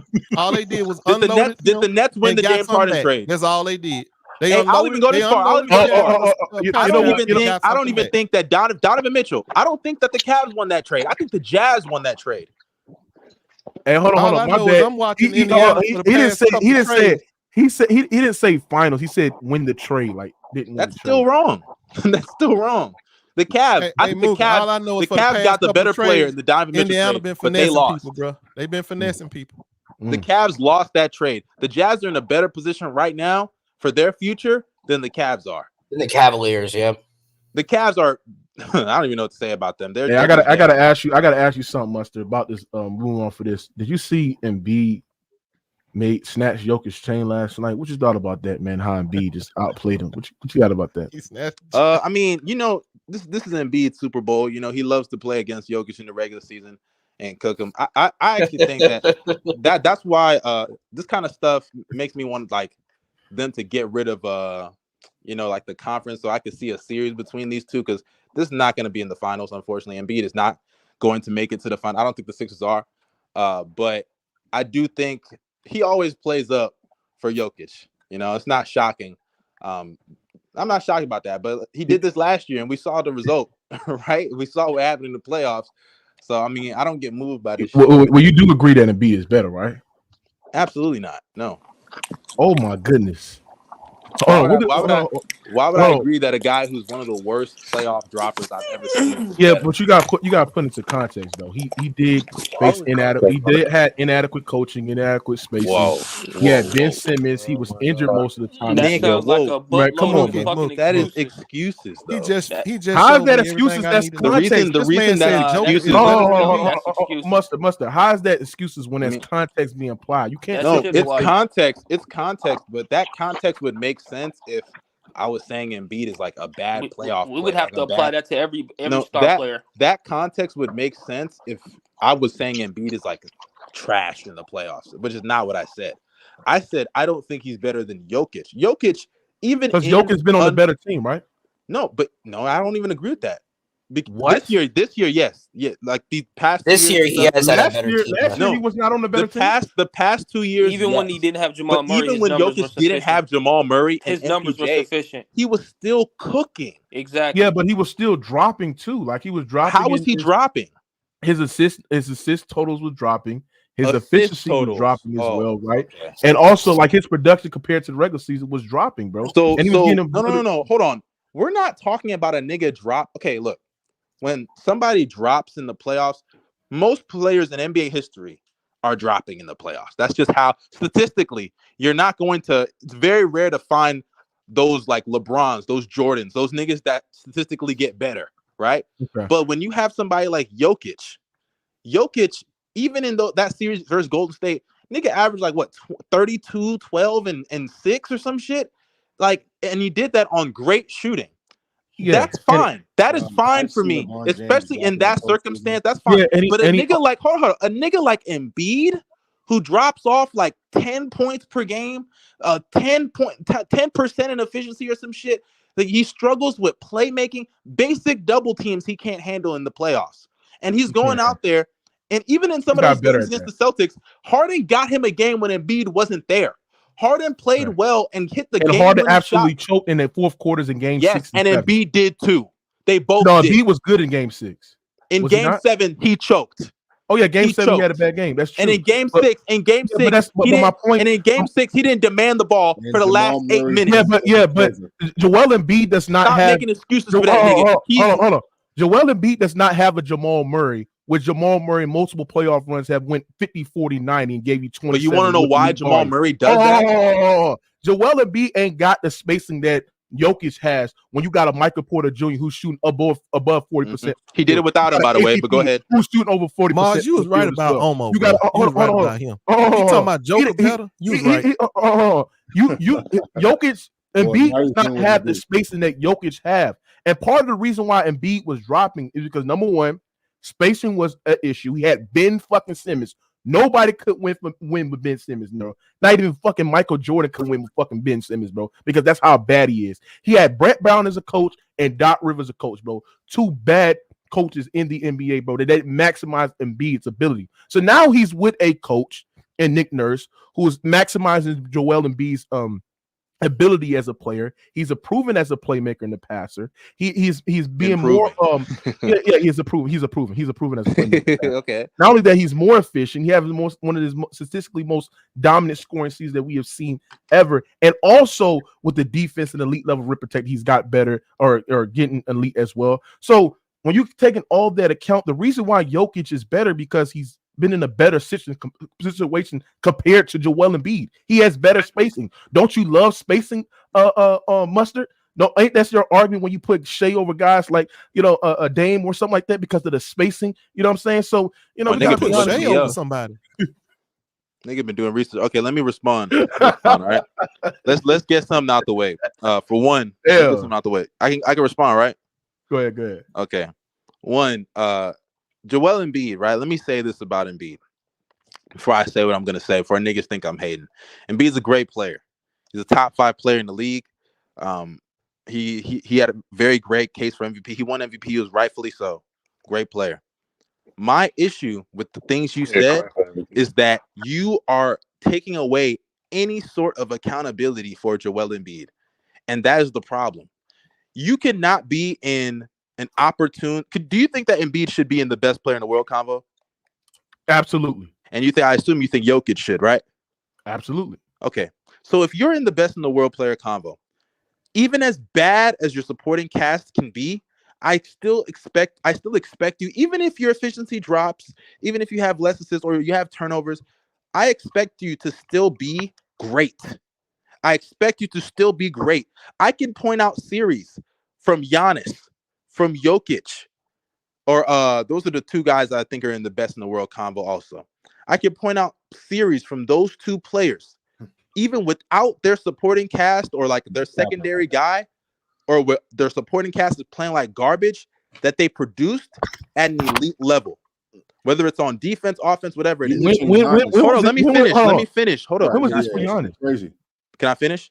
Go ahead. Go ahead, man. Because you bullshitting right Secondly, now. with Embiid has issues, fundamental issues with his playmaking that if he is a number one option, your offense is going to tank. Embiid cannot pass out of simple double teams come playoff. He struggles with traps. When he gets to his spots, he struggles with traps. And another thing is his health. Embiid's health is a big problem, like it or not. He's consistently injured in a lot of these postseasons. And is that his fault? No, I'm not going to say it's his fault, but the best ability is still going to be availability. And then you talk about Jamal Murray. Jamal Murray is a good player. Jamal Murray is a good player. But it's not a coincidence that him and Jokic elevate come playoff time. He is not the reason for that. Jamal Murray's a good player, don't get me wrong. He hits big shots, he comes up clutch. But Jokic is the one making him better. Jokic is a better playmaker. He's a better offensive player. Embiid can be the better regular season scorer, but come playoff time when he's facing the best defenses in the league, he does not even produce at an elite level. Jokic, on the other hand, he's shown with Jamal Murray, without Jamal Murray, with MPJ, without MPJ, he's still scoring at an elite level, and he's rising in those situations. His averages go up in terms of his raw points per game total. It goes up while still being efficient. Embiid cannot say the same. And on top of that, you talk about like the teammates they've had. James Harden. Let me say this about James Harden. I don't like James Harden. I don't. I think James Harden is a very annoying player. When I watch that nigga, I watch him in the playoffs go and sell every fucking year. I don't like his game, right? But last year, James Harden was a good player in the regular season. He was one of the 25 best players in the league at bare minimum last year. I actually think he was snubbed of an all-star appearance last year. He was very good. In the playoffs, he was selling in the first round, but guess who was right there selling with him? Because he was hurt, Joel Embiid. Second round, he got them a game without Joel Embiid. Embiid was not there. In game 5, Embiid passed the ball to who to hit the shot while he dropped 30 also? James Harden. Did James Harden choke in game 6 and 7? Absolutely. But who was right there with him? Joel Embiid. Stop taking accountability from that nigga. He underperforms with help or without it. Think about it like this. Let me ask you this. I don't know who. I think it was. I don't remember your name. But who's better, Tyrese Maxey or Jamal Murray? I would say Jamal Murray. Jamal Murray. Jamal Murray, right? Do you think that there's a gap between them, like a tier gap, or they're in the same tier? Yeah, he's a little brother to Jamal's big brother. Do you think there's a gap? Yeah, Jamal's better. No, I'm not asking you who's better. And I'm not even asking you. I'm asking the nigga that was talking about Joel Embiid just now, defending that nigga. Do you think there's a gap between them niggas? Who, me? Yeah. Do I think it's a gap? Do I think it's a gap between the two? Like Not really. In a regular season, I think the gap is I think this regular season Maxey has been better. I think hold on. Let me jump in for hold on. I gotta respond to his takes. First of all, the reason why you're sitting there saying this, and the reason why you're sitting there giving Jokic all these props, and granted, Jokic has been better than Embiid in the postseason. We're not denying that. But we cannot deny that. We cannot deny that the situation for Jokic have benefited and have maximized him as a player. Even when he was out with Jamal Murray, he still had guys in the 2021 playoffs. He had 4 or 5 guys that were shooting above 40% from the three-point line, and had a couple of guys that were shooting like roughly around. Name the 4 or 5 guys. Okay, I'm gonna give you it right now. And but also, real quick, it's crazy. These guys that are role players that depend on him and Murray to give them shots. Okay, but that's why I sat there and said they provide spacing, because if they can shoot the ball consistently and put the ball into the basket, bro, those are good. I don't understand how last year. How were the last? Because how was last year not good for Embiid? All right, so if we go on to the 3-point shooting last year, he had Michael Porter Jr., who was attempting over 7 threes a game, shooting 40% from the 3-point line. He had Austin Reeves that was shooting 5 threes a game. Austin Reeves. 41. Yes, Austin Rivers. Yeah, he had Austin Rivers, who was attempting 5 threes in the 21 playoffs, shooting 41% from the 3-point line. He had Monte Morris, who was attempting like 4 or 5 threes, shooting 40% from the 3-point line as well. He also had Campazzo, who was, oh my God! Don't even bring that sorry ass. Do you see what I'm saying? Ridiculous. He had Campazzo, who was oh my God, shooting 40%. You're stat watching. You're stat watching right now. You're stat watching. You're stat watching. You're stat watching. Name me the other 40%. You're stat watching. Hold on. But we talking about the guys that provide better space than what Embiid had. Embiid had goddamn Ben Simmons. He had terrible spacing, and he had Doc Rivers, who's ultimately relied on just isolation score and no adjustments whatsoever. So then I come and ask you again: do you think Jokic can win with a player like Ben Simmons? I think Ben Simmons. I actually think Ben Simmons fits more with Jokic than Embiid.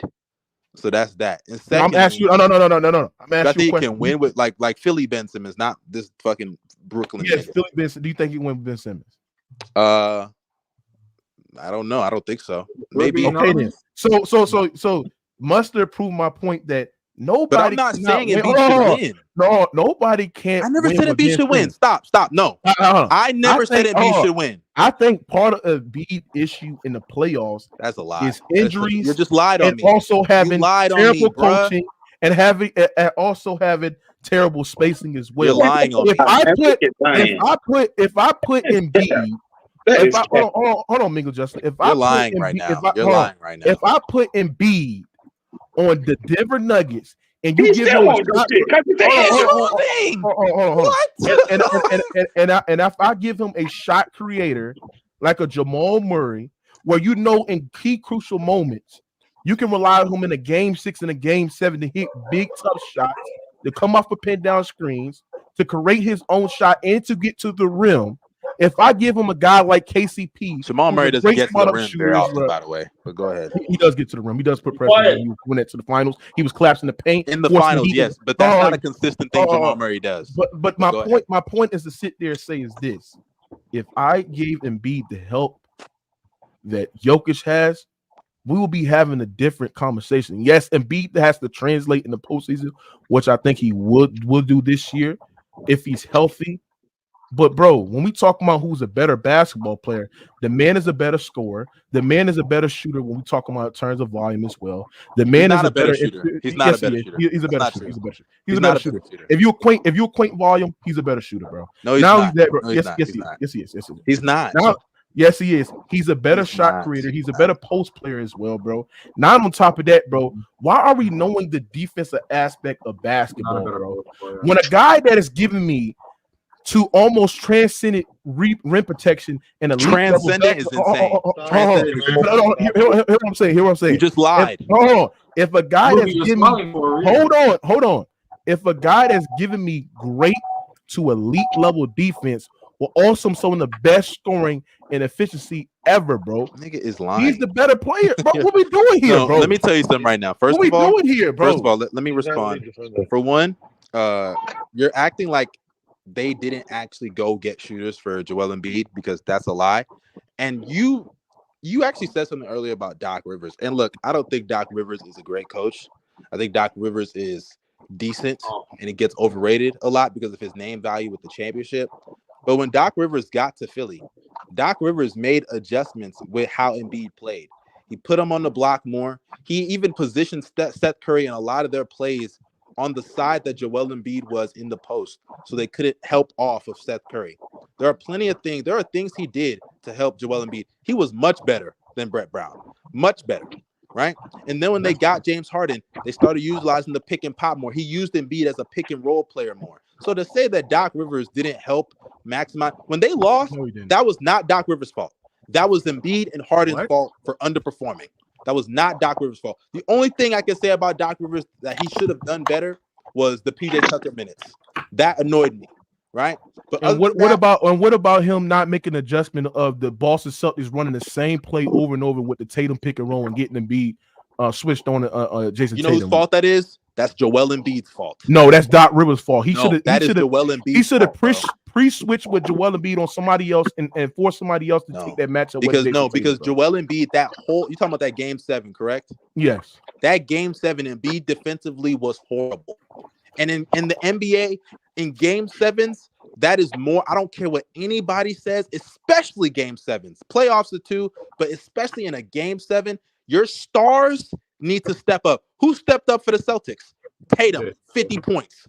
Your stars carry you in those kind of moments. That's where I'm not putting up with this whole Doc Rivers. No, Embiid was bad on both ends. He was bad. No, Harden was bad. Because it's the thing about Doc Rivers. How can you say no? Oh because Doc Rivers' track record don't lie. We've seen him with the Los Angeles. Embiid doesn't either. Because Embiid's issues. What about Embiid's? It's been injuries. I think Embiid issues been injuries. My God! You can't just say injuries for every injuries time. Have been a major part. We got to put injuries are a major factor. But even in the times that he's hurt, is injuries why he had 8 turnovers in the game 7 versus the Hawks? Is injuries why he had a you talking about when he had 2 bum knees? Yes. Is that why he had 8 turnovers? That's why he went scoreless in a half. Of course he is, because when you have the hold on. I got you. See, that's stat watching, because when you have the duty. That's not stat watching. We watched it. If Embiid had the heavy load duty of them running the offense through him, he had a high usage against the Hawks. Yes, my nigga. Hold on. So you think that just had nothing to do with Embiid? No, I'm saying it has something to do with Embiid, but my point is to sit there and say he had the Hawks were not a great enough team. He lost to the Bucks with no Giannis. He had Ben Simmons. Who was passing up open looks because they were literally loading up on Joel Embiid. They was doubling Joel Embiid because he's just a bitch. Yes, they were loading up to Joel Embiid. They were doubling Joel Embiid, and they was forcing other guys, inconsistent shooters, to beat them throughout the whole entire series. Embiid, Seth Curry, Embiid would got them a torn MCL and a torn ACL on 2 fucked up ass knees. He did not have a torn ACL. He was still able to whatever type of knee injury. He had a knee injury going into that series. I don't gas that shit up, nigga. And still was able to average 30 and a double, bro, throughout the entire series. You know what's crazy? You know what's wild? That series is literally his best series, and that's pathetic. And this nigga had, like I said, the turnovers. He has playmaking problems. Whether you want to admit it or not, in the playoffs, he has playmaking problems. On top of that, look who was outside of having James Harden for like you can't say outside when he that had was his best Ben year. Fucking Simmons, dog. And who even then, Jokic shooter. Okay, and did Jokic have a great team when he lost to the Warriors in 22? He had great spacing, so that defeats the purpose of not having a great playmaker. Brother. And plus, they used Nikola Jokic as a playmaker. Even if that's the case, why is Jokic playing better against Draymond Green and the Warriors than Embiid did with James Harden against? First of all, the reason why Jokic played good in that series because they didn't double team Nikola Jokic at all. No. I'm about to stop you right now. I'm about to stop. No. You know why? You know why you can't double him? You know why you can't double him? Because he got great spacing.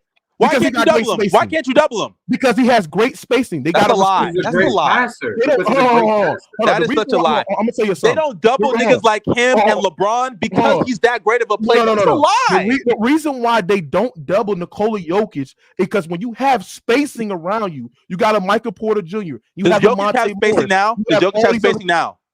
Absolutely. So why doesn't he get doubled anymore? You said repeat that again? He has spacing now, so why doesn't he get doubled? Because he got great spacing around him. That's why he don't get doubled. That's not true. That is true. That's not true.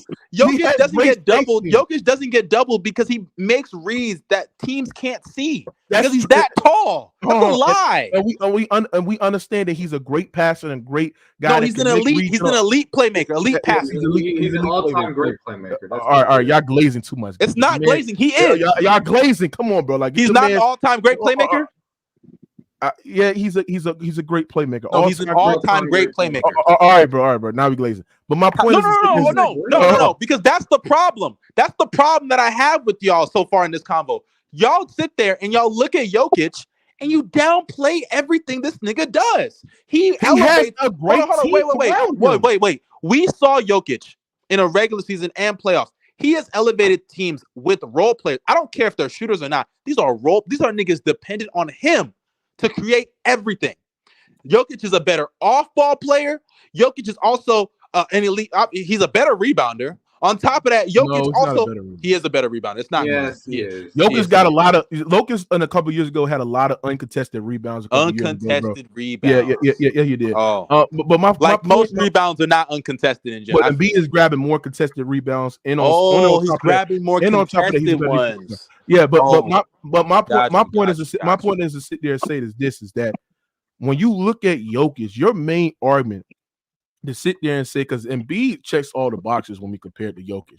Embiid is a better scorer. He's a better shooter. He's a better post player. He's a better defender. Like, why do we ignore defense in the equation, especially when somebody is giving you? He's not a better scorer, by the way. But no. He is a better scorer. He's not a better post player. He's a better scorer. He's actually not a better post player either, because post play is not just about your scoring. First of all, Embiid, post playing is not just about your scoring. Embiid is a better face-up game. I'll give him that. Jokic is the greatest post-pass. But Jokic is also a far better playmaker out the post.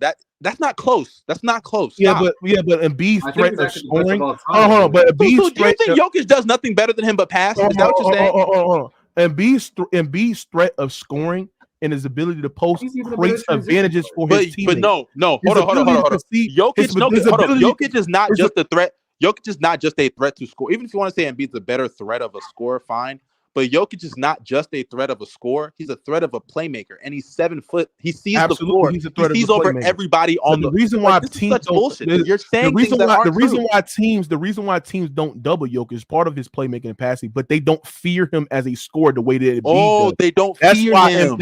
That's why Embiid is literally getting double teamed. Okay, thankfully they don't fear him, and that's why he dicks down all the best defense. Everybody, teams, ladies and gentlemen, when you're going up to an individual matchup between Embiid and Jokic, you're stopping Embiid to score. And like we saw last night, the Nuggets couldn't stop Embiid to score, and that's why when you sit there and shit on Embiid's, when you sit there and shit on Embiid's playmaking, his passing, what I saw last night, where he was literally creating regular season games for his teammates, and literally when you had Eric Gordon on Joel Embiid, he was literally dishing it out to open man because somebody was coming over to help near the far corner, near the weak side help, right? And he was literally dishing out to everybody, making proper reads, proper passes as well. And that literally discombobulated the whole Denver Nuggets defense. That's the threat of scoring. That's the threat of the playmaking aspect that Embiid craves in the goddamn post on a consistent basis. And this is why I say I understand what your arguments are for Embiid, but you consistently keep downplaying Jokic. The fact that you even said he's not an all-time great, that we're glazing that's insane to me. No. But, I say listen, if you want to say he's an all-time great playmaker pass, that's cool. But I can say Embiid, I can say Embiid right now is not only an all-time great scorer, he's not only one of the most efficient scorers in the NBA, but he's an elite defender and rim protector. Jokic is one of the worst defenders in the goddamn NBA. He's one of the worst. Stop it, from the center position, man. Stop it. See, if he was one of the worst, considering that Jokic is a, he's not even top 5 blocks. He's not even top 5 blocks. He's sitting right there capping. Like Jokic, first of all, Jokic is not one of the worst defenders in the league. When he came into the, when Jokic came into the NBA, see, this is why I say you're going off reputation. When Jokic came into the NBA, he was not a horrendous defender. In space, he cannot defend in space worse. Jokic